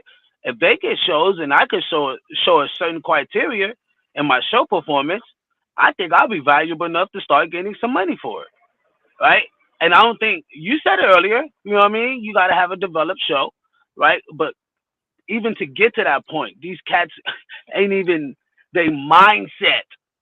So if an artist come out like, yeah, I've been doing music for about 1 to 2 years, I'm gonna tell them, hey, yo, chill with the squad, get in the shed room, we're gonna make you a runner or something. You know what I mean? Because you don't have the mindset yet. A nigga after 1 to 2 years, like you really, because artistry and rapping and singing, this shit comes from the heart, and those are the things that I am raising a firm that believes it comes from the damn near. It's like damn near a bunch of Harvard students and a bunch of Harvard fucking graduates and shit. But the whole point is to be able to build that camaraderie where you could be able to have people that understand the same mindset and you guys going at the same goal. Whether this person's a manager, whether that person's a PR agent, whether that person's a producer, you know what I mean? Everybody's on the same goal. It's the bigger picture. And I find more people that's worried about percentages and dots and zeros and cool. I get it. Got to get How your do you bread. not worry about that in Wait, business? wait, wait, wait, because I'm about to answer that. You're right. You got to get your money. You got to get your bread, right? But you can get that within the value. So you determine your value depending on that. What I'm saying is, simple terms is, if the person's already going to work with you, they know that it's going to come with some type of monetary or capitalization value. It's going to come with some type of money there because they know to work with you or to be in business with you is going to cost some type of wealth. That's the whole point. When you see all these big billionaires and they doing business, a lot of times the money don't even be the option. It's really the whole goal because now the money is priceless. You get what I mean? It's literally priceless. So yeah, you could pay me 10 grand, but he already know because of these logistics and these logical terms that has been put in place and the structure. It's bound. It's like it has to happen. You know what I mean? It's like if I hit 100 million people and I just want 1% of that 100 million to purchase from me. That's going to happen, of course. Now, if I target audience that market, right? If I hit 100 people who likes reggae, Latin music, and hip hop, and I market to 100 million people of those three entities, and I get 1% to buy an album or something, come on, man. It's 100,000 people that's purchasing a show or some shit. I'm just giving a wild number out there, right? But I'm just showing you when we put logistics together and we start putting things together, it makes sense. So a person has no problem of giving you 20 bands, 30 bands, 40 bands, because they can already see that I'm going to make 100 or 150 or 1,000. You know what I mean? Those are the things that I look at. It's like, okay, cool. If you hit 50 shows at 5K, you're gonna make 500,000. You know what I mean? So let's get your value up to charge a venue or a headline, you know what I mean, charge a venue or festival where we can charge 45 or 3 grand. I mean, you know what I mean, 45 to 5 grand. So how much do we need to get to that point? What do we need to scale to that point? Fuck trying to get in everybody's fucking door. You need to make some money. So what do you need to do to accumulate that type of wealth? To even get in those rooms to where you could be able to talk to the festival people or send an email and your email shows that you're credible enough to even be at this festival to headline. These are things that I don't see where the independent artists are not doing it. That's why when we had that conversation about black and white, when I used to tour with these white bands, I saw a lot of white bands out there making 70, 80, 100K a year. Easily. Again, I didn't see a lot of black bands out there. And if I did see black bands, they were like the older guys. You know what I mean? Like the ones that were doing cover songs and things. So those are the things I'm saying. It's not. But what is the? But there's nothing. But there's nothing wrong with that, Biz. We both saying two different things. There's nothing wrong with that. That's how you run your business. There's nothing wrong with that. What I'm saying is, I feel like the music business always teaches me something different. In every situation, I learn something. This last 12 to 14 week campaign, whatever it's been, I know we've been doing it since June. When I look at the exact how long it was, I'm just saying, for me, this whole situation made me look different of how I look at artists, because I look at it like the whole process of rolling out an album. It's been a long time since I actually did like a format like that. So that whole time of rolling out an album, I don't have any problem of how, what I'm saying, we're talking about it. It's just I got a little different opinion of this is what I've just got done working through. I mean, the album just dropped. What I've been working on like the last 4.5 months of June, July, August, September, October, the last 4 months of my life, it just changed some things in me. That's all I'm saying. Like for me, I got a format that I'm looking at when I talk to artists. And if they listen to me, they're going to make money at their show. I mean, we just have 500 people. And even if I take Boosie away, we still would have had 350, 300 people. So even without Boosie, we still would have had numbers and we still would have sold merch. So, yeah, they do. They want the manager to brush the teeth and read them a bedtime story, and that's real. Mm-hmm. But that's why I hire what they call them day-to-day managers. You know what I'm saying? I hire day-to-day managers for that. As a music manager, my value is completely different. I ain't picking up no laundry and no merch. That ain't my job. As a music manager, I know what my job is. You know what I'm saying? So my job strategically is to move the product around for bigger opportunities. You know what I'm saying? And to take opportunities that we do have and build off of those. So it's difficult, but I'm trying to figure out a way now. I think I've basically got the way. Artists that don't have no money could still get the game. You know what I'm saying? But everybody wants to do things the way they think they are, but they ain't had no success in it. So how do you know it's the right way if you ain't had no success? I never say my way is the absolute way. But what I build off of is I learn from my mistakes, because I don't consider anything a loss. It's all a lesson. So I learn, I analyze everything. I evaluate everything. The wins, okay, this was good. We did a dope ass campaign. The only thing I would have done different, probably drop more singles. Probably would have gave the artist's image and brand more time to breathe. So I do like the 13 to 16 week rollout. That's what I like. And another, I don't know, 8 to 12, 13 week, 16 week campaign after. So it just all depends on what you like to do and how you like it and how you run it as a company. You feel what I'm saying? You know, this is what's been working for us. You feel me?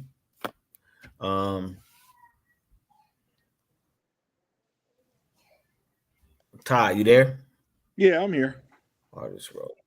All right. So we're talking about when talking about the rollout, man. What's one of the ways you feel one of the things artists could add to that, and then I'm gonna add to the money side of it.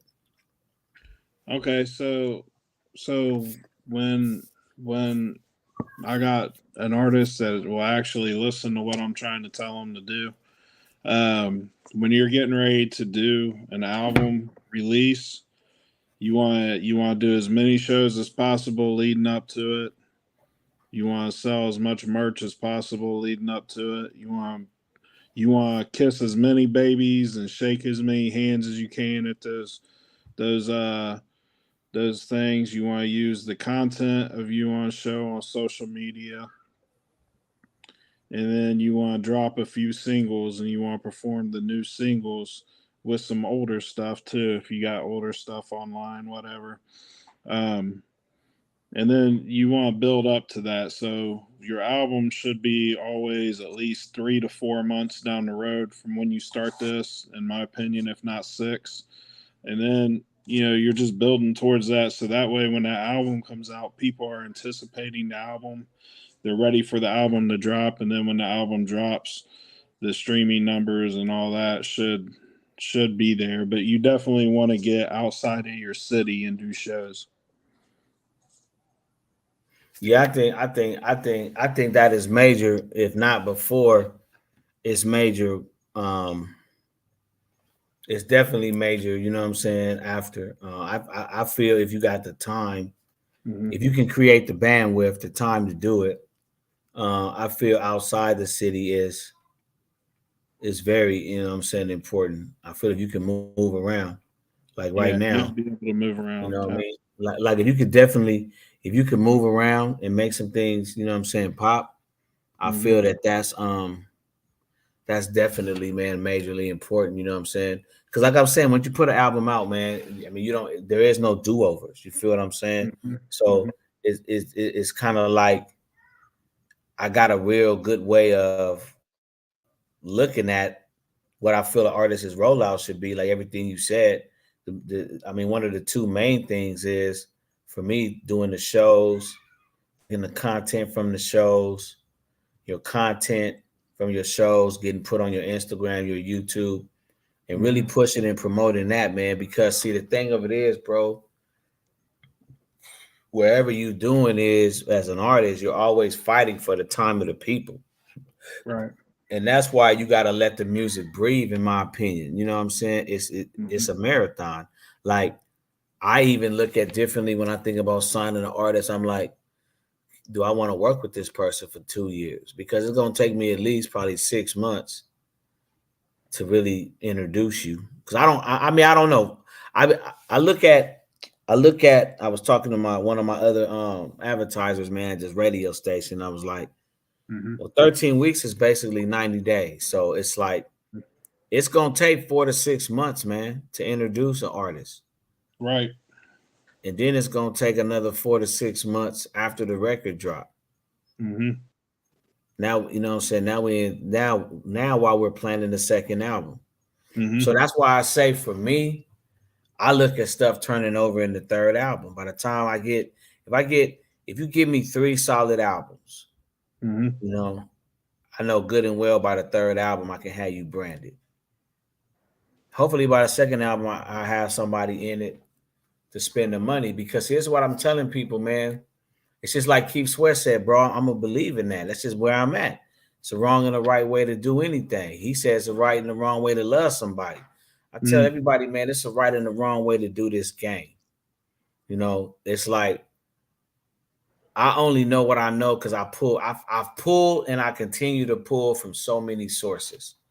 So with all those sources, all those numbers, I could call right now looking at some in my phone.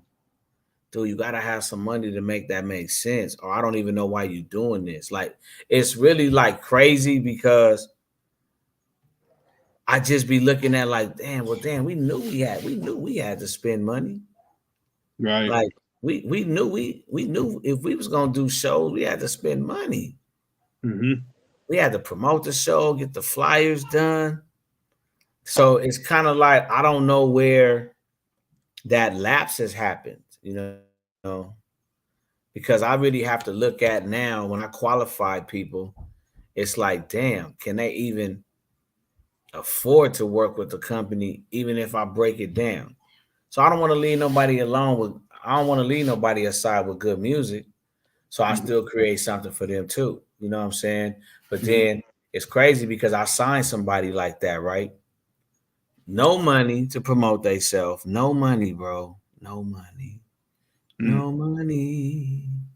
Right. And then when I gave him the game, that's why I be on here like, no, I'm not telling y'all.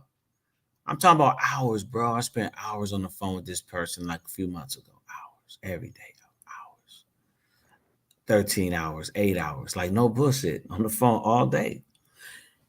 Bro, then you don't listen to the game I'm giving you, right?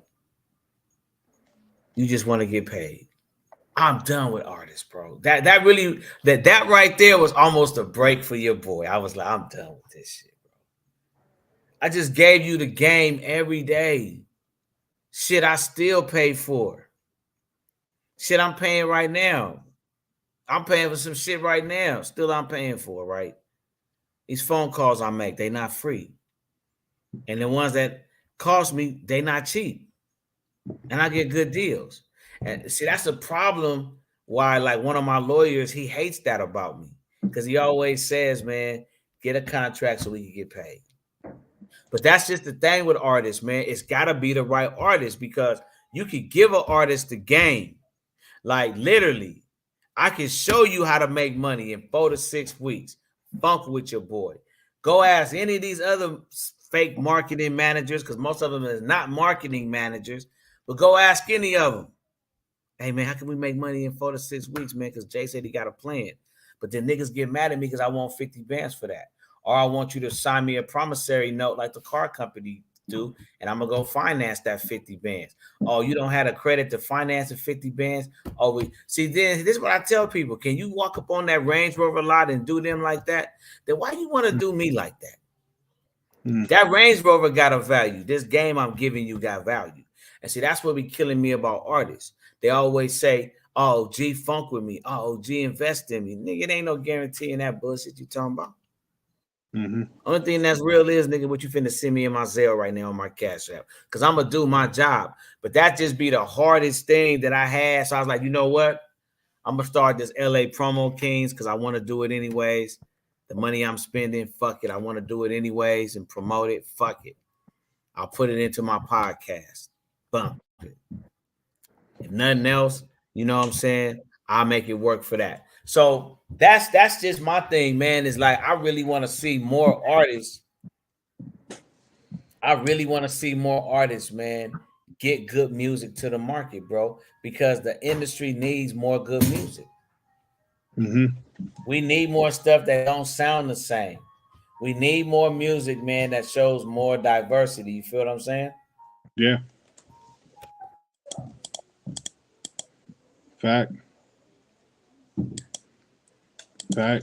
Yeah, I think that's another reason why hip hop is starting to take a backseat to this country stuff and all that, man, is it's all sounding the same. There's nobody that stands out no more. Every female rapper sounds the exact same. All the beats sound the exact same. Like nobody's putting any effort into it no more. It's like when they out here building these houses now, like all the houses look the same. So it's like they call them cookie cutter. So it's like they just got a cookie cut product for hip hop now, and that's what everybody's supposed to ride with.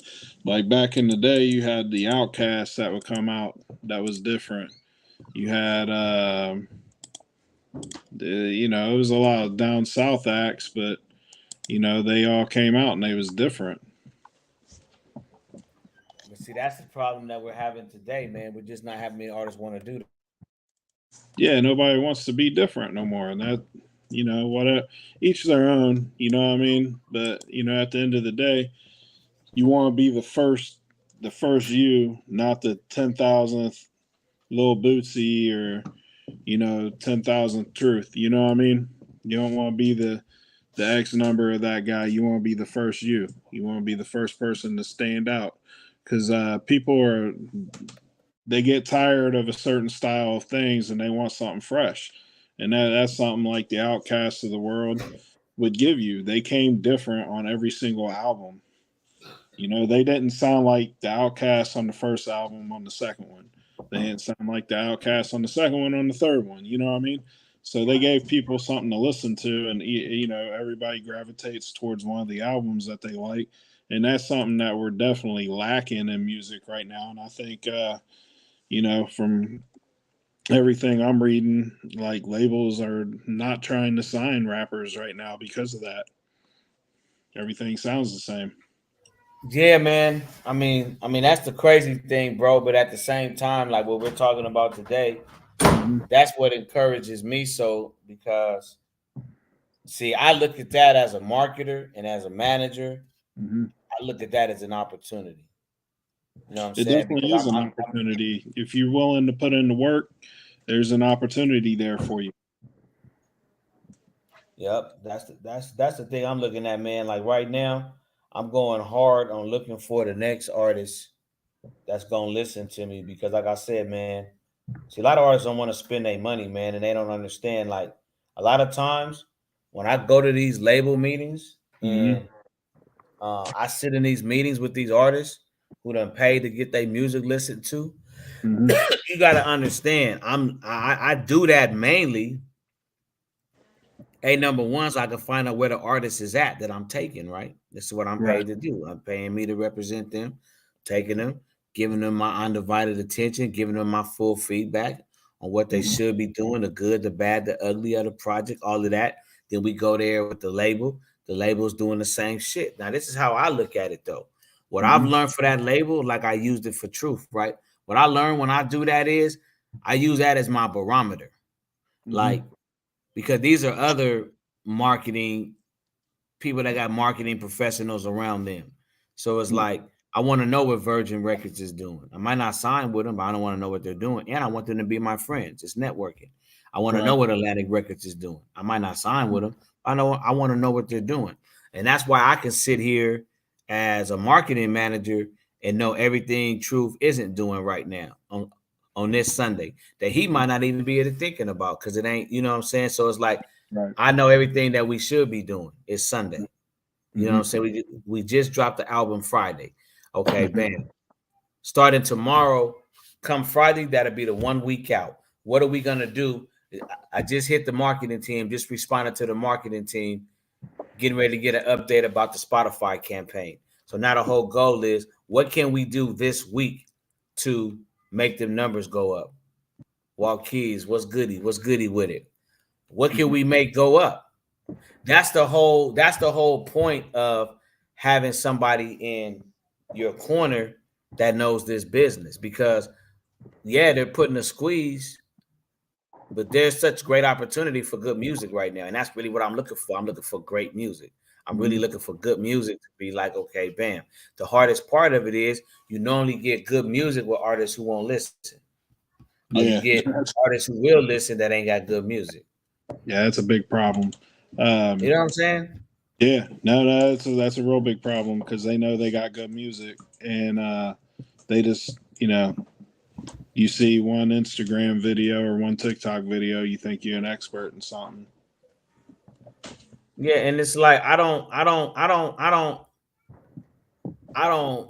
knock that, bro. And this I don't. But the problem of it is with knowing that is it's just like, what do you have behind that? You know what I'm saying? Like, this is what I be looking at other managers when we talk, like, dude, I hear what you saying, right?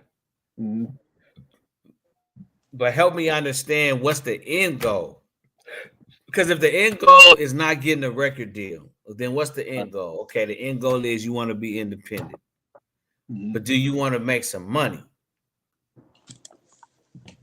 What's the topic right now? We talking about independent artists in the industry dropping their first albums. That's what we're talking about right now. So the biggest thing for me is, Todd, is like that album has to make impact, whether you are with a label or not, or Mm-hmm. whether you are with independent but you got major distribution. Because to me, major distribution means this: somebody is helping you with what matters today, which is the marketing, getting you on bigger playlisting, editorial playlist, Rap Caviar, getting you on editorials, you're getting you on more blogs, getting more media to talk about you. Like, that's all important. Mm-hmm. Those are not the conversations that I have when I talk with a lot of artists. And then they don't want to spend the money to do that, bro. And it's just like, it's to the point now where I really be like, but I don't understand that. Like, I just don't. I don't understand having good music and being in the age of social media. Mm-hmm.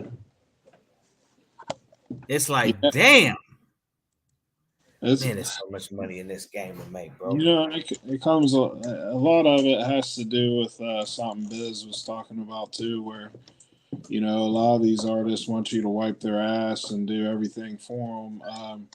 That's why I tell a lot of people you don't really need you don't really need a manager. You need somebody to do it for you, and that's not what I'm here for. You know what I mean? I'm not here to do Yeah, that's everything. real though. Yeah, I'm not here to do everything for you. I'm here to guide you and advise you like a consigliere would for the mafia. You know what I mean? Right. Like, you know, I'm here to point you in the right direction. I'm not here to do every single step for you. Like, if you need help with it, sure, I'll help you with it, but I'm going to teach you how to do it too. You know what I mean? So, a lot of people just want you to do everything for them, and that's really, really not what a manager is all about, you know? And, you know, a lot of people too, when they put out the new albums, I think they put like, you know, they don't plan. You know, they don't, and that's where a guy like you, Jake, will comes in real handy. Is you got a marketing person sitting down with you. They can sit down. They can give you a clear and concise plan on how you, as a musician, can profit and take advantage of what you're putting out. Right. And a lot of people don't. They don't. I don't know if they don't pay attention, if they don't want to know what the deal is, but that's where marketing people come in handy. That's where the PR people come in handy. They give you something tangible, a set of goals that you can go accomplish on your own. Mm-hmm. That's real. So if you can afford one, go get one for sure. And I think that's the other thing is a lot of people either don't know if they can afford it, because I know when I was starting out, like the one question you would get, and you never know how to answer it as an artist, because as an artist, you're looking for the answer to come from you, but you're asking us the question would be, what's your budget? Like, I don't know, what's my budget supposed to be, right?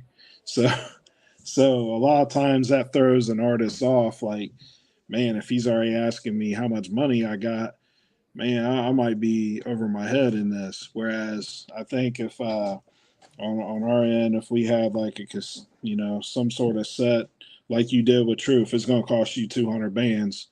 You know what I mean? I think artists could wrap their head around that more than what's your budget. You know what I mean? Yeah, because I don't even see my thing of it is, it's like I just tell artists like I've really, like, for instance, like analyzed this last year, Mm-hmm. right? Um, and I analyzed what it cost to do it and the level. And when I say what it costs to do it, I mean on the level that I'm on. So I can look at what artists are doing. I'm trying to read these comments because it's saying something, man. Man, the reason artist development. Top on this real quick is to get the artist on what's trending and what will sell for today's time, good or not. It's all about what is marketable for the masses. I mean, that's true, Walkeys. But see, here's the problem with current artist development. That doesn't turn you into a rock star. And see, the labels push you all into what you're saying right now, which is true.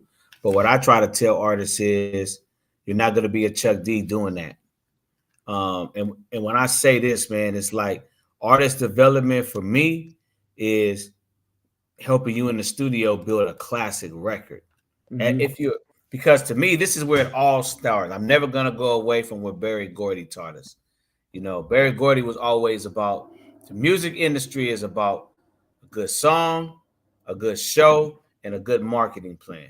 So I'm kind of like with Jordan with basketball. No matter how long and what changes in the game, you have to understand the basics, and that's the game.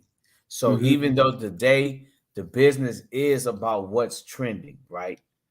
But you still, I'm not going to take away what I consider the basics of the game, which is creating a classic record.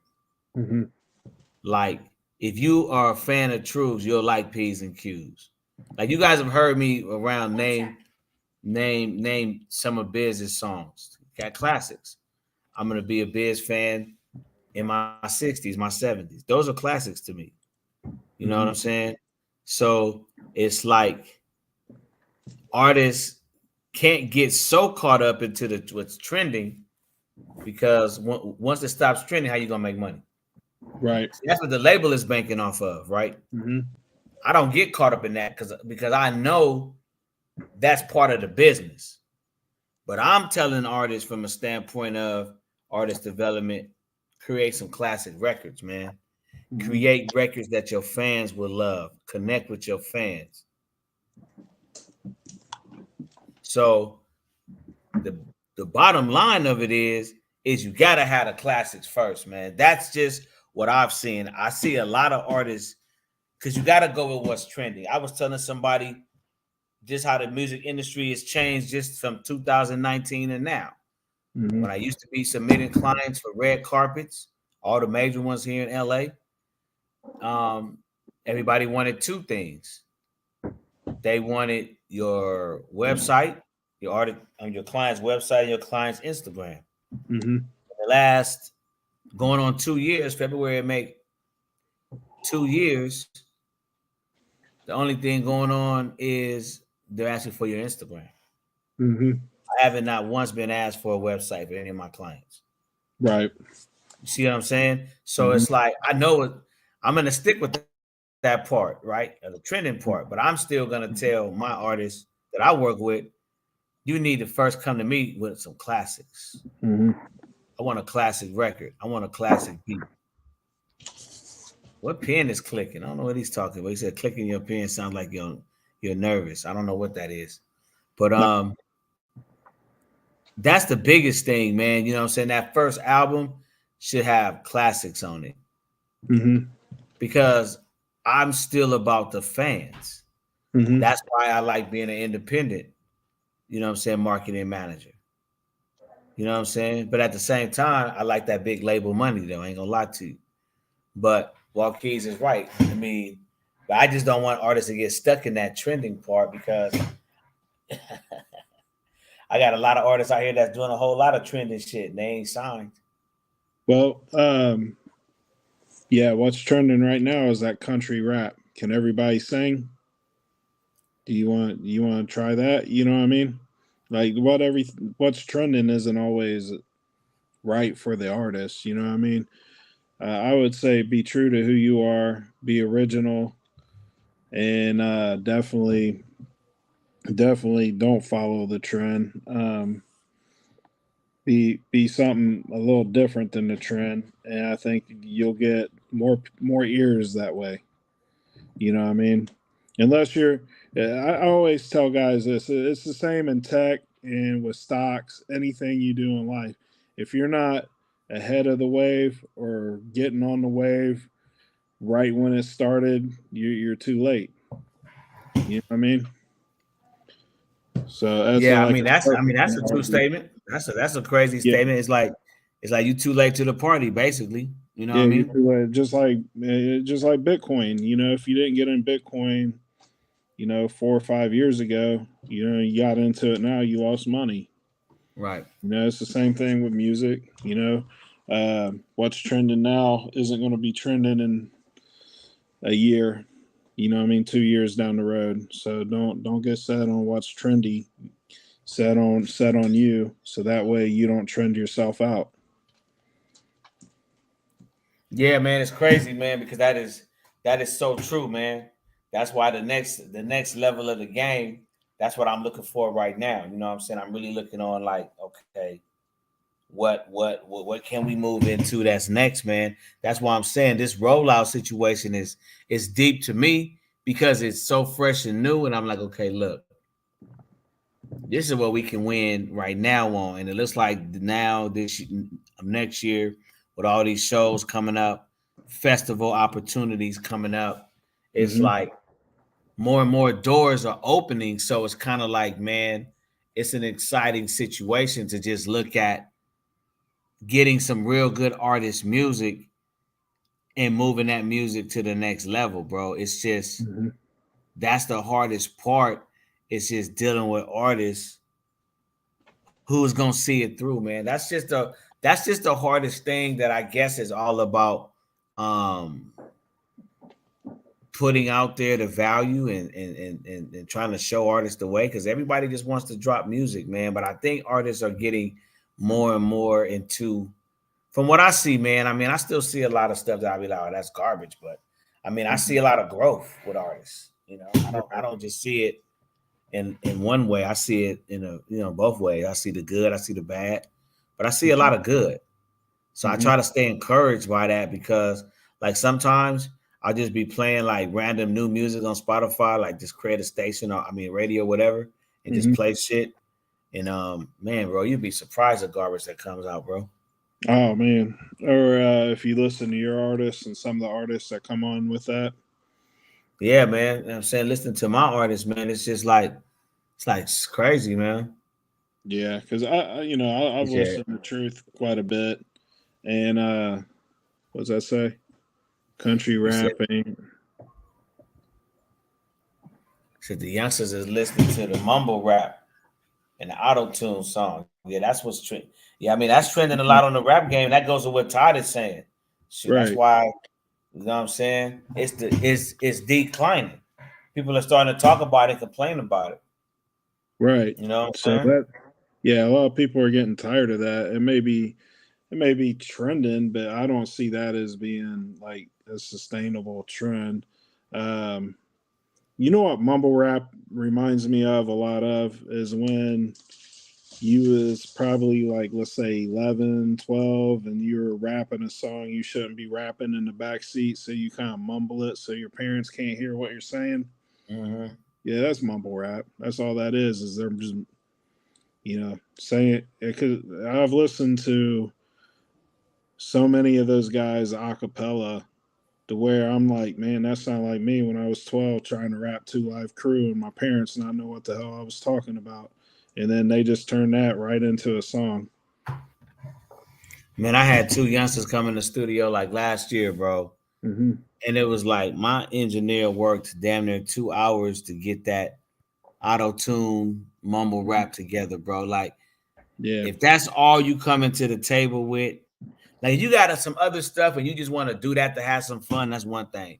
But it's like Walkie said, I'm all about get to the basics, man. Back to the basics of what real hip hop is. Spit me some bars. Show me we having a good time. We partying. Yeah. Let's talk about something. It's so much more stuff to talk about than all this negative stuff that, man, I don't want to hear about that. I want to be uplifted. I don't want to hear about no negative shit. I want a bomb ass beat and let's talk about something. Right. You know what I'm saying? Yeah, But see, that's the problem. Get back to the basics. We so worried about these, and I bless the gatekeepers, man. A lot of them, some of my friends. But I don't get caught up into that, bro, because like I told a lady the other night, and she got shocked. She said, "You the promo king." I said, "Girl," I said, "anything I do, I'm the best at it." I said, I don't determine. Nobody determines what I do or what my artists do, because I am a platform. I am a system. So I'm not giving in to nothing. I don't have to. It's 8 billion people in the world. And I know for anything I could do, if I get an artist that stays on course, like stays on course, he said, put the link in the comments. He said that stays on course. I know good and well out of 8 billion people, bro, we can hit a couple 100,000. After this show, I look at it like, shit, man, you only need like 2 million people in the whole world to fuck with you. Mhm. Consistent fans, buying all your merch, selling out your shows, promoting your shows. Right. You know what I'm saying? Yeah. Like doing the real work, networking, really hitting the streets, getting out there, going to the shows. What link does he want in the comments? Your marketing link? Nah, he wants the show link, I think. Okay. That's between, you know what I'm saying? The studio got that. Yeah. Let the studio handle that. How Biz want to handle that. But that's what my thing of it is, man. I just really want to see artists get back to the basics, bro. Yeah. I mean, that's what I listen for. I listen for. I mean, I listen for the basics, man. I listen for, you know what I'm saying? Because like I said, then that's when we go to the labels and we find out, okay, bam. Because yeah, I mean, I hate to say it, man, but shit, man. I ain't gonna say that negatively, but sometimes to me it just be looking like they signing what's working right now to them. But it's how many successful artists have you heard the story of how many people turned them down? Right. Right. That's why I don't look at it as a negative. You know, I want to know what the barometer is, period. I want to know when I go to the labels, I'm trying to see if we in step. Because I mean, I know everything else. I got to build a fan. I already know that. I got to build a fan base. I got to get a fan something they want to support. Keep engaging with the fans. Man, I understand the game. You see what I'm saying? That's why I'm like, you know, it just takes that. I mean, Tone said it earlier. I said it earlier. It just takes that consistency, man. I mean, that's the hardest thing to build is the consistency. You feel me? Yeah. So, I mean, we get to the consistency part of the game because that's the only problem I have with anything is the consistency. You know what I'm saying? Like, artists got to be consistent, bro. Like, we go through a lot of stuff to keep this show going, but Biz always comes through with the reruns, the content. It's a team, bro. Right. You got things, I got things. You know what I'm saying? My health, like, but we work as a team. The show has been consistent now. We celebrating his birthday in February. So it's like, regardless of what we got going on, we got so much content now, we can always run reruns. We can always promote.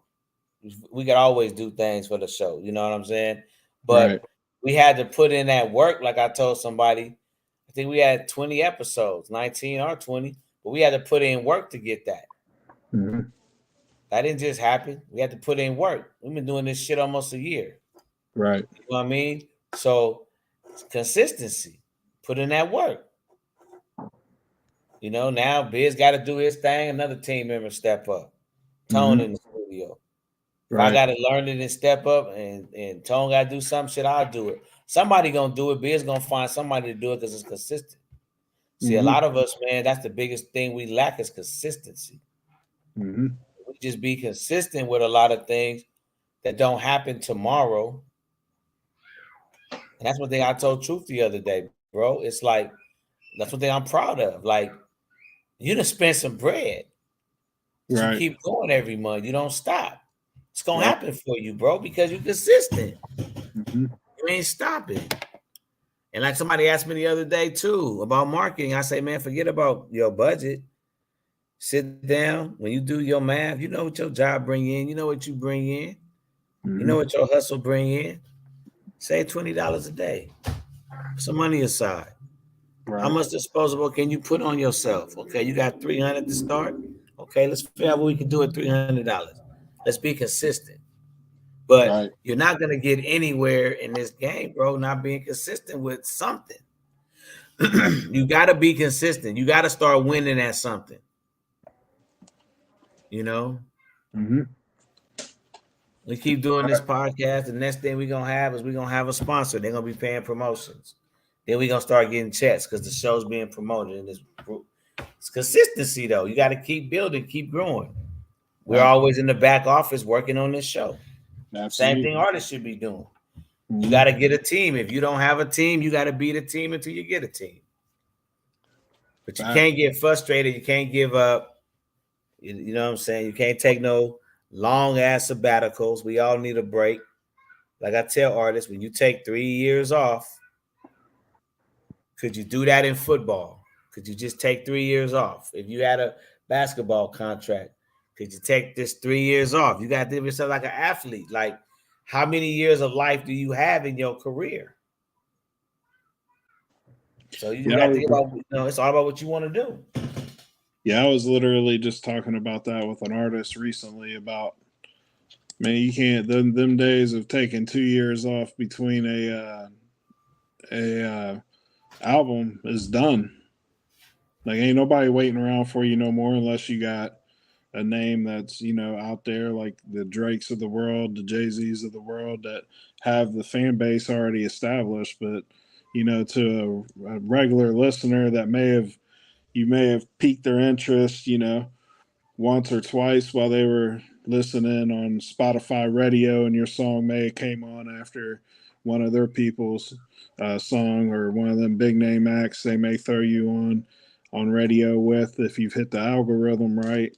And you wait 2 years, they've moved on to somebody different. Man, 2 years, bro. They ain't move. You starting all over again. Yeah, you might as well just start a whole new life. I mean, you got people that gonna remember you, and probably your day ones, your solid fans. But hey, man, I told somebody the other day, you starting all over again for exposure, man. Mm-hmm. That's one of the biggest things you fight for out here is people's attention. Yeah. Yep. You know what I'm saying? That ain't easy to come by, bro. So, you know what I'm saying? That's what I really push, man, is like knowing what you want to do before your album. Mm-hmm. You know what I'm saying? And really think about that word album. Like, do you really want to do that on your own? Put singles and EPs out, but I'm just saying, a debut album, you only get one time to do that. Do it right. So that's my only suggestion. Do it right. It's Jay Adams, Westcoast Heavies. TV podcast on the Biz Entertainment Network, man. Appreciate everybody shouting out and supporting, man. Showing up. Walt Keys, appreciate you. Yeah, man. On Facebook, man, Jay Adams, WCH. Facebook, Jay Adams, WCH. Westcoast Heavies _. That's another IG. Westcoast Heavies _ Westcoast _ Heavies, another IG.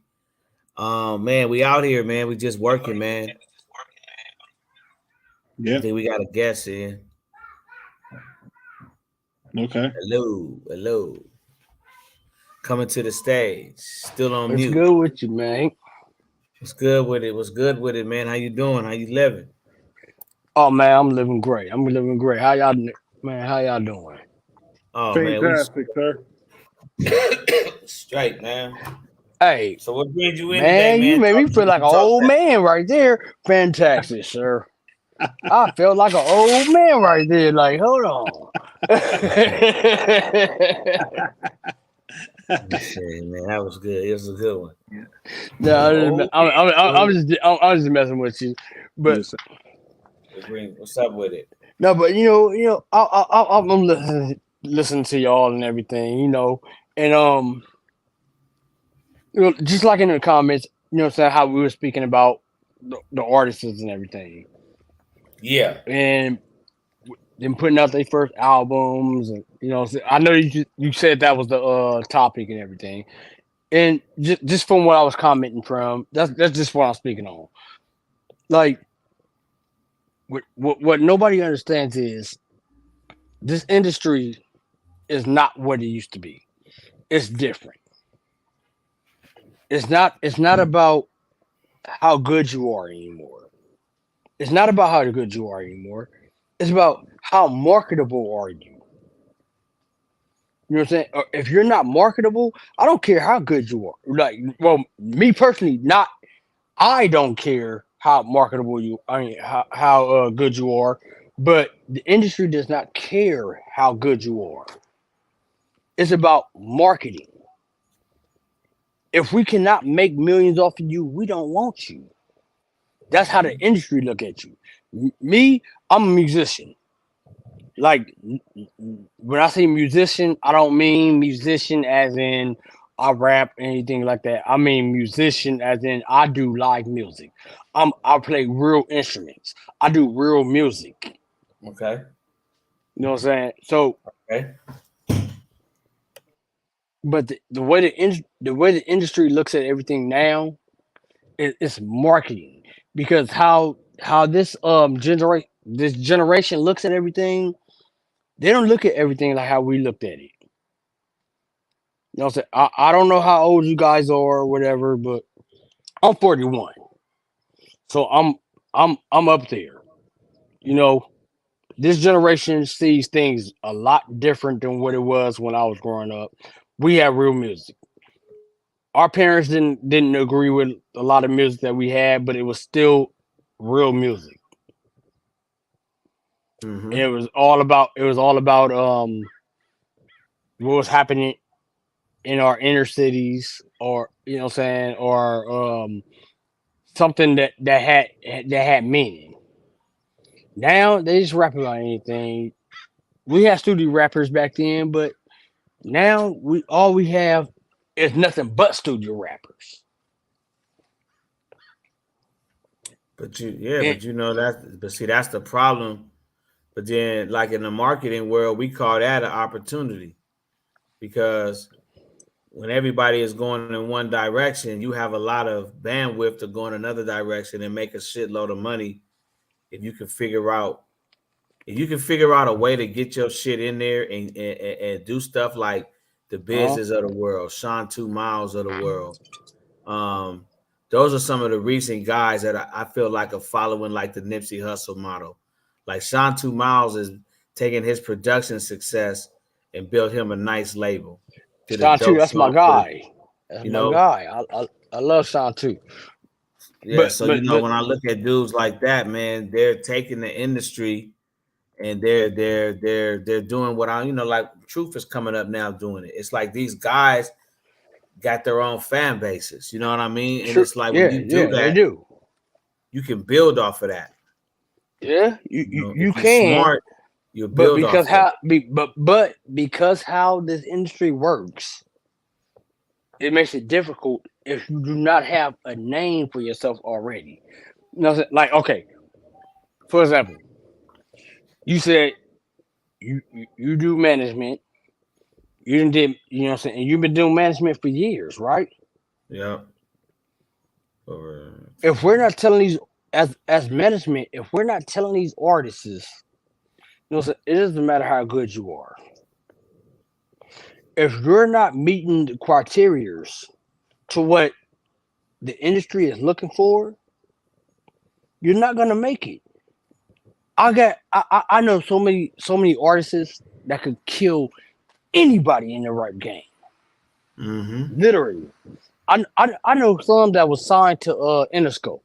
I'm not gonna name them because I'm not a name dropper, but I'm not gonna name them. But it was some that they would kill anybody with battle rapping or even with just having albums.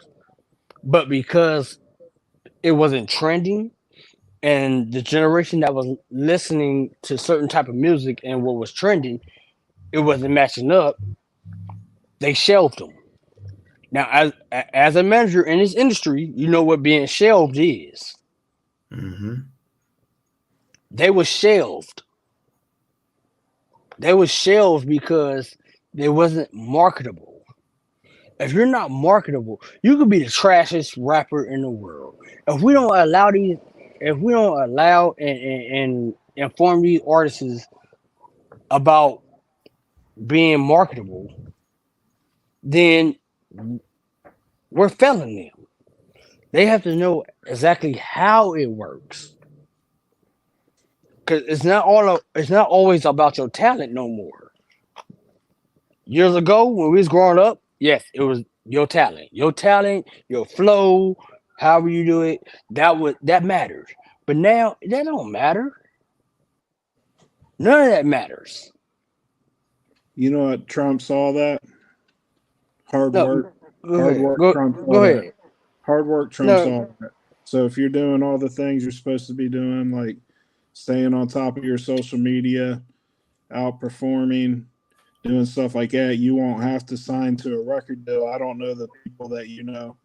I do know some people that have been signed and been shelved, and they've either got bad advice or they believe the record label, and that's two things you can't do is you can't rely on bad advice from people who isn't a professional and doing what you're doing when you got Uncle Junior managing you. He doesn't know what he's doing. That's A. And B, you can't believe everything a record label is going to tell you. You're going to have to get it in writing and have a lawyer or a manager that knows what they're reading read over all that, because there's no guarantees in this industry. You're right. All that could look right and you should still be shelved, but you don't need to be shelved because nowadays you don't necessarily need a label like you did back when we were younger. You got all the True. tools. You got all the tools a label has at your disposal. It's called the World Wide Web. Now, what they have that you don't have is they have a machine behind them and they have tons of money to throw at stuff. So that's where you got to combat with hard work. Well, you know what? Look, it's true, but it's also not true. And the reason why I say that, because one thing is, yes, they have a machine behind them, but everybody has a machine behind them. You know what I'm saying? It's more of what you can market. It what is But trending. that's what he's right saying, now. though, bro. But that's what he's saying. He's saying the hard work is what you have to market. Like No, you, like no, you have to you can push put your. you. I know people that put more hard work than anybody in this industry that's signed to major labels, and nobody's ever heard of them. Like maybe a few people's heard of it. Like I got my boy Chris. Matter of fact, he go by Spitfire. Spitfire back in the days, he was the shit. My boy Spitfire, right? Yeah. Interscope had him. Nobody's heard of him. As in, like You also, from Interscope, people's heard of him, but they haven't heard him from Interscope. Now so there's also you can go try to go independent, but it's not as easy as you think it is. Now, no one's saying easy. Unless you putting that kind of money up. If you're not putting that kind of money up, it's not about to happen. it can And happen. I'm not one that's gonna put that. I'm not one that's gonna sell you a dream.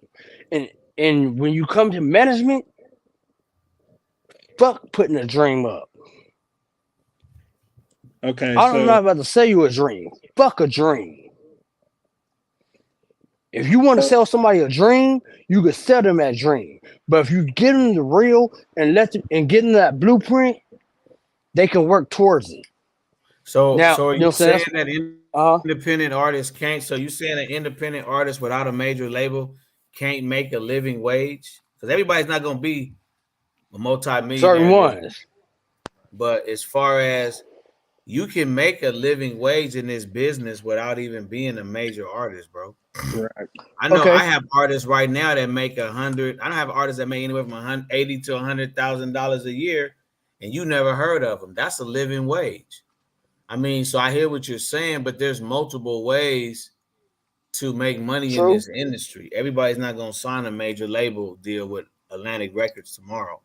But if you don't listen to the artists, to the labels, and you really put out good music and you're able to get a fan base around that, you can make that kind of money, man, on shows, merch, endorsements, and publishing. A living wage. You may not be Drake or can. And there's also a thing that labels will do also with shelving artists. Sometimes a label may have zero intention to put that artist out when they sign them. They sign them to shelve them so nobody else can sign them and put them out. And D is not okay. Now that I can agree with you. I can agree with you on that because that's exactly what they did to Spitfire. They knew he was something to be reckoned with back in the days. You know what I'm saying? Late 90s, early 2000s, he was something to be reckoned with, and they knew that. So they actually did that with him. Right. So I can agree with you on that. But yeah, as far But as at the like same time, selling people no, go dreams ahead. and all that, I mean, selling people dreams and stuff like that. I don't think, in particular, this show is selling people dreams. What we're trying to do is help them achieve their dreams. And a lot of times it depends on what the dream is. Like Jay was saying, what's the end game here? What's your end game? What are you going to be happy with making $10,000 a year off your music or $1,000 a year off your music? Or do you want to be a multimillionaire with this? And if you want to be a multimillionaire with this is what it's going to take. It's going to take you putting money out to do it. And then that's going to be on the artist at that point. If we can only guide you to that, we can't get you to that. And it's not selling somebody a dream, it's helping guide them towards their dream. And it's up to the artist with their money and what they're willing to put into it work wise on whether or not they're successful to achieve that dream. Okay, let me ask you this question. For the artists that's trying to get there, they putting all the work in, right? They working their ass off. They really trying to get there. They have to drive everything, right? Mhm. But they see these other artists, but they see the artists that actually made it. They didn't put no effort. The only effort they put in was recording, and they recorded 1 to 2 songs, and they made it big. What would you say about what would you tell an artist that's putting all the work in, you know what I'm saying, and they can't make it? So What first of what all, can you tell them? who does the other person have behind them? You know what I mean? So you can make 2 albums and make it. Absolutely. It just depends on who you spent the money on to get you inside the door. Uh, okay, but what can you tell the artist that's putting all the work in, putting all their So money in it, But a to the lot art of times, compared to the okay. artists that Uh-huh. that haven't done nothing.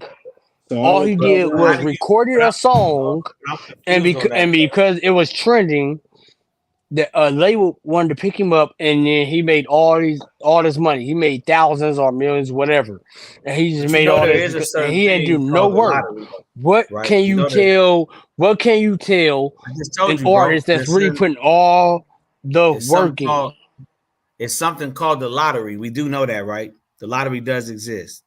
I was always told in business school, you don't build your business plan on luck. But luck is always a part of any business plan.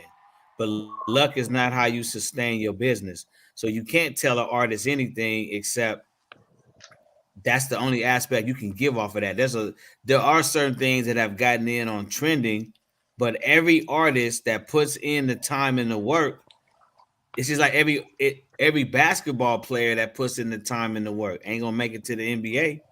So it doesn't mean you can't feed your family off of the music business. You just may not make it in the you major may not industry, be a bro. That household happens name. every day. Yeah. Okay, There's a lot of but great now, artists out now, now there. you A told me ton of that, great but you artists. still haven't told me what can you tell I just the told you, bro. artists It's that's luck. actually So putting in the work. What can you tell all right. them? Let me I just ask you told you, this, bro. because you're being real No, You just no, gonna no, you accept argumentative. it telling when I just me, told you. but you're not So telling, no, No, bro. but I'm telling the Oh, artist, bro. But listen to what I'm saying though on the Westcoast Heavies TV podcast on the Biz Entertainment Network. When Jay Adams tells you something, you don't have to accept it. But I tell artists all the time, just because you're putting in the time, the energy, the effort, and the money sometimes, it doesn't mean you're gonna get on. If you're not in this business because you really love this music, see, I've had some artists tell me flat out they're in this for the money. mhm. But I gotta be 100 with you. It ain't guaranteed everybody is gonna get on in this business. It's just not. There's no guarantees. We hmm said that earlier in the show. There's no guarantees. I don't guarantee nothing to nobody. You know what I'm saying? It's like I can tell you it's a high probability if you do A, B, and C. But nah, Walt, I can't guarantee nothing to no artist. And that's just being real. I don't know too many marketing managers and managers unless they just trying to get you to sign something and capping you up who gas you up like that. Right. I would have to know what they're spending their money on. If they're doing the work, that's one thing. it depends on what they're working on too. What it would be tough to me advise somebody for all that if they're putting in all the work. What's all the work mean? What's that definition of that artist? They're spending all the money. What are they spending their money on? Who are they spending their money on? If they're spending it on a person, they may be spending it on the wrong person. They may be spending it on the wrong things. But like Jay was saying, that you can be a successful artist and nobody even know who you are. Like, All that goes back to artist development, and that's that why comes back artist to development artist is very drive. important That comes back because to of artist that right drive. there, what you just spoke on, spending money on the wrong people and Right. spending it on the wrong things. And then That goes back to artist development. and that also That's why goes artist to them development having a is team. very important. And as management, if you do management, you are to always make sure that an artist is to have that development. You don't have to do the artist development. You can actually get somebody that's in artist development, but you have to make sure that they understand this. You have to make sure that you get them what they need. You get them to understand things. Now, it's up to the artist to take it in. That's If the artists don't take it in 90% of the and they battle. mess up, then that is what it is. Yeah, that's But 90% of the battle, man. Is no, they it's got to not be 90%. willing. It's actually it's lower than that. But because it's a lot that tries to listen, but it's a lot. But it's a lot of people in management that does not do that. It's The more artist, people. It's more people in management do artists in than there is that artists that actually want it. There's so many artists that's hungry. Hungry. I'm talking about they hungry. They ready to do anything, follow whatever the hell you tell them. But it's so many people in management that screws them over. They tell them the wrong thing. They guide them the wrong way. That's unfortunate. Yeah. yeah. I mean, It's I mean, unfortunate. It's unfortunate, but unfortunate. it's the truth. And one thing you cannot do is say it's not because it's more of management that screws these artists over. But you would have to, but see on this show though, bro, like you got to bring me some paperwork on that. I'm all about paperwork because I don't want to just go around saying my Paperwork. colleagues are screwing everybody over. Like I got to see who you talking about screwing artists over because I know a lot of managers that don't screw artists over, and the artists don't do their job. I've seen it on both sides. I mean, I've Bro, heard of some bad check managers. this, Hell, I had a check this bad out. manager. I'm 41 years old. I've been in this game and been in the music industry since I was 16 years old. And I can tell you straight up, if you want paperwork, and if you actually been in this industry, you know what I'm talking about. So you really don't need the paperwork because you know. Now, when I say paperwork, man, Listen, I'm the type of dude. no, If we I going if we I going know what you're if talking we gonna about. blast I'm just somebody, telling then you. I gotta Oh have no, proof I'm of not that. gonna put names You know out what I there. mean I'm by not that? gonna put names out there, man. We on a live. I'm not gonna put people's names out there. We can do that in the backstory though, because I don't just want to say on a Exactly, live show exactly, that it's more managers exactly, out there that do artists in, because I disagree with that. Mm-hmm. I exactly. see it both And ways. Biz will tell you too. Like he'll tell you we didn't win in on promoters, all that. Like trust, but I'm not gonna put their names out there. I'm not that one that's gonna do that. You know what I'm saying? Yeah, But because if on you've this been in show, the man, we game, don't know as nothing long as I about have, that. Nothing about bad listen, business. Yeah, we don't know nothing about bad business on this show. So I feel you on that, but I but don't have no just listen. examples of that right now. If you've been in the industry, you know about bad business. There ain't no way in Yes, sir. hell you in this industry and don't know shit about bad business. I Ain't no got you, way in but we hell not on that you though. know bad business being in this industry. There is no way in hell you could be in this industry and not have bad business. That's Got automatic. you on that. Okay, last point. Got you. Then we got to wrap up. Got you. Because I'm being told we got to wrap it up. So go ahead. I got you. Monday, anytime after 2. Got it. Okay. Definitely bad business in the show. But I mean, in the industry, I get you. But I'm just saying, I don't want to say, you know what I'm saying, they all are, because I give people a chance to come on the show, man, and talk about that. But it's kind of like we can't say all managers do, because we got artists that do things that ain't cool. We got management that do things that ain't cool. What we trying to find out here is what's the bottom line, like what's the common ground, because it's something everybody got to do. I don't know too many artists that's doing everything I can right agree with that. and still not getting on, but it's got to be a common denominator. If you're doing everything right and you spending all the right money and making all the right moves, then you investing in the wrong person to lead your career.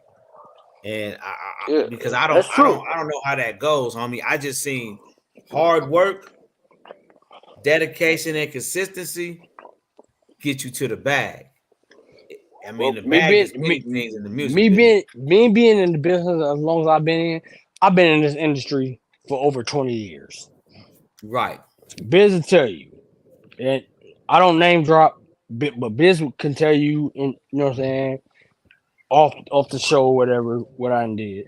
But I done been in a lot of things. You know what I'm saying? I done been with a lot of artists, everything. You know what I'm saying? And what I could say is, what being around certain people's in within this industry, it's all about it has nothing to do with um your hard work. A lot like years ago it did. Now it's who you know. How can you get in? Now it's all about connections. It's networking. If you can network, Yeah. if you can network and your marketing is on point, that's where it's at. And if we don't allow these artists to know this, they won't make it. If we sell these artists that dream, oh well, you do this and you do that, we're failing them. We need to let them know the truth. But what dream are we talking about, fam? I want to clarify that, because I don't know a dream that we don't talk about dreams on this show. So what dream are we talking about? What dream, bro? Yeah, because I don't sell artists It, dreams. I don't know what I don't. I want to know what you said. We keep selling if you artists these dreams. if you Like, if what you, dreams do you see I managers, or didn't what say dreams are you you. speaking of? I never said you keep selling No. But artists I'm this saying dream. we're talking about a dream, so I'm trying to clarify Okay, what do we mean by that. if you're telling them what they can do and how they can make it, if you tell them what they can do and how they can make it, then automatically that like how can I put this? I'm trying to say how can I put it? I don't want to say it the wrong way. So if you're telling an artist what they need to do and you having to do everything you're doing, put in this type of work, do this type of do this, do that, you know what I'm saying? And it still doesn't happen, we just sold them a dream. But that's not selling nobody I'm no saying dreams, without fam. Because listen to what I'm no. saying. Let me Listen. respond to that Hold though. on. I'm not finished. That's the point. I'm not finished. Just hold on. I'm not finished. We tell them to do this, do that, but we don't let them know like, hey, but this is not guaranteed because if your image and your flow is not marketable, you're not gonna get taken in. Nobody's gonna listen to you. So we have to get that's the reason why I mentioned in the comments I mentioned artist development. Artist development has to do with what's going on in today's world. Is to develop that artist to meet what the masses see, what they want to hear, what they you know what I'm saying, what they want to you know everything is just what they want. It has to do with the public want.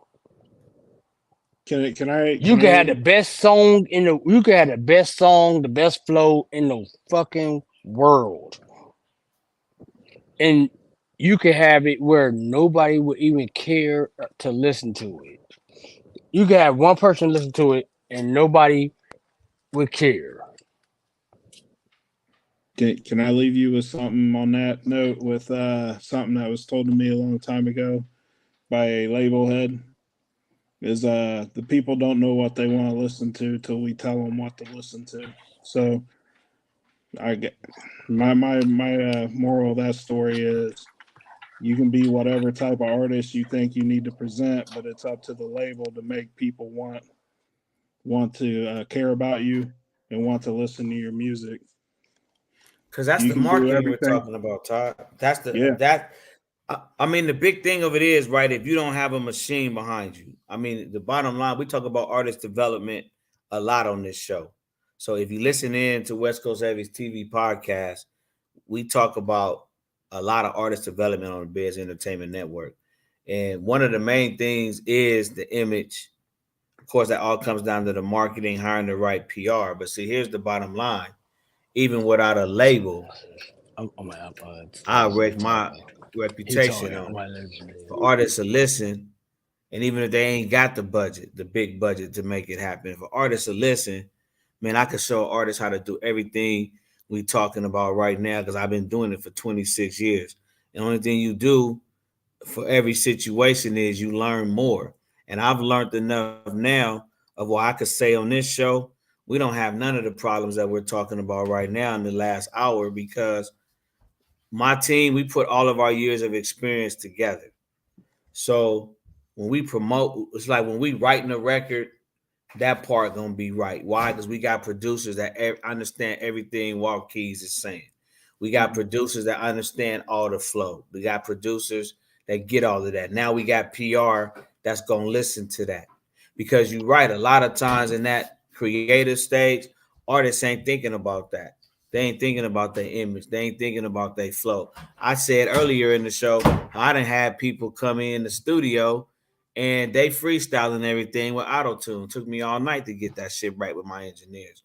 But the bottom line of it is, even if you don't have a label, everything we're talking about, you can put together a team of professionals to help you do that.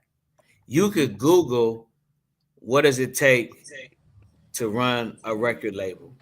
And you could, All right. what Okay. departments do I need to run a record label? And even if it's like when I first Jay. started my first label, Jay, it was let me ask you a question. go ahead. No, this walk, you know, from Walkies. But look, I want to ask you a question. So this is what I want to know. Answer this: how many artists have failed to learn? You know what I'm saying? How many artists failed to learn due to them the turnout? You know, due to them like it was basically like how many artists failed where you looked at it as a bad investment. Countless artists fail. So Countless. countless artists. But what have you given them to let them know why they failed? Okay, in the last 5 years, let's talk about the last 5 years. Or even how many artists have you known that fell to a label? Every artist, bro. One thing about my consultations, and when I deal with an artist, I'm honest and transparent about everything we talking about up front. So it ain't gonna be no misconceptions. If you don't make it after talking to me, because I'm very honest when it comes to my build up of an artist. So everything you're saying now, that's done when I first start dealing with an artist. But there's countless artists. How long ago was that? Well, I ain't going back past a year. I mean, the last artist I signed, A I got him a record deal less than a year. But if we want to go back, no. I mean, how long have you been? How long have you been doing this in the business? That's when I say how long ago was that. I'm asking you how long you've been in the business. I just said earlier, bro, 26 years. I've been doing this for a long time. I've been in and around the business 26 years. I done been from the promoter, the street guy, putting up the flyers for the label to the guy I am now. So I've been in and around the business for a long time. But what I won't be responsible for is artists who don't listen and and don't make it, because you're gonna have a lot of artists who don't make it. That's the skin in the business. It's just like when I was in the sports business doing a lot of social media for them.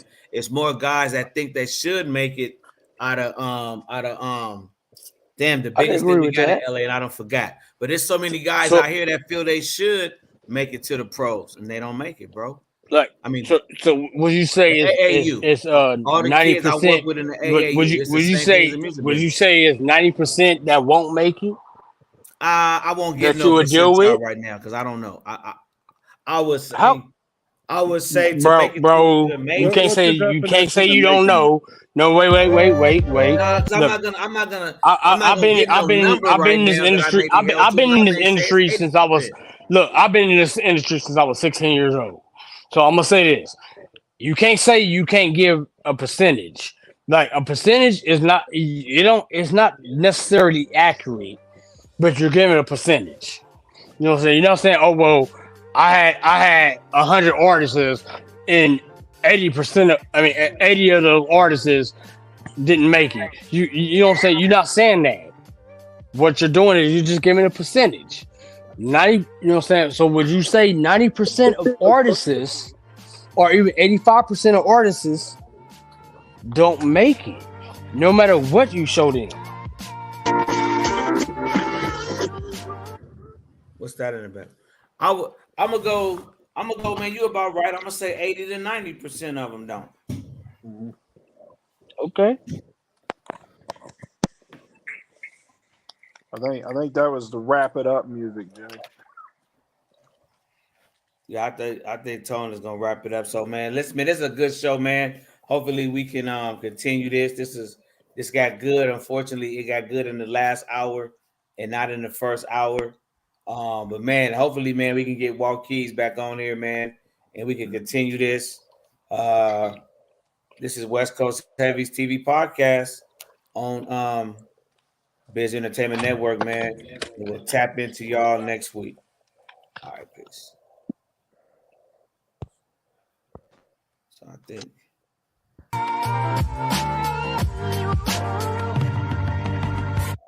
I'm still here. Okay.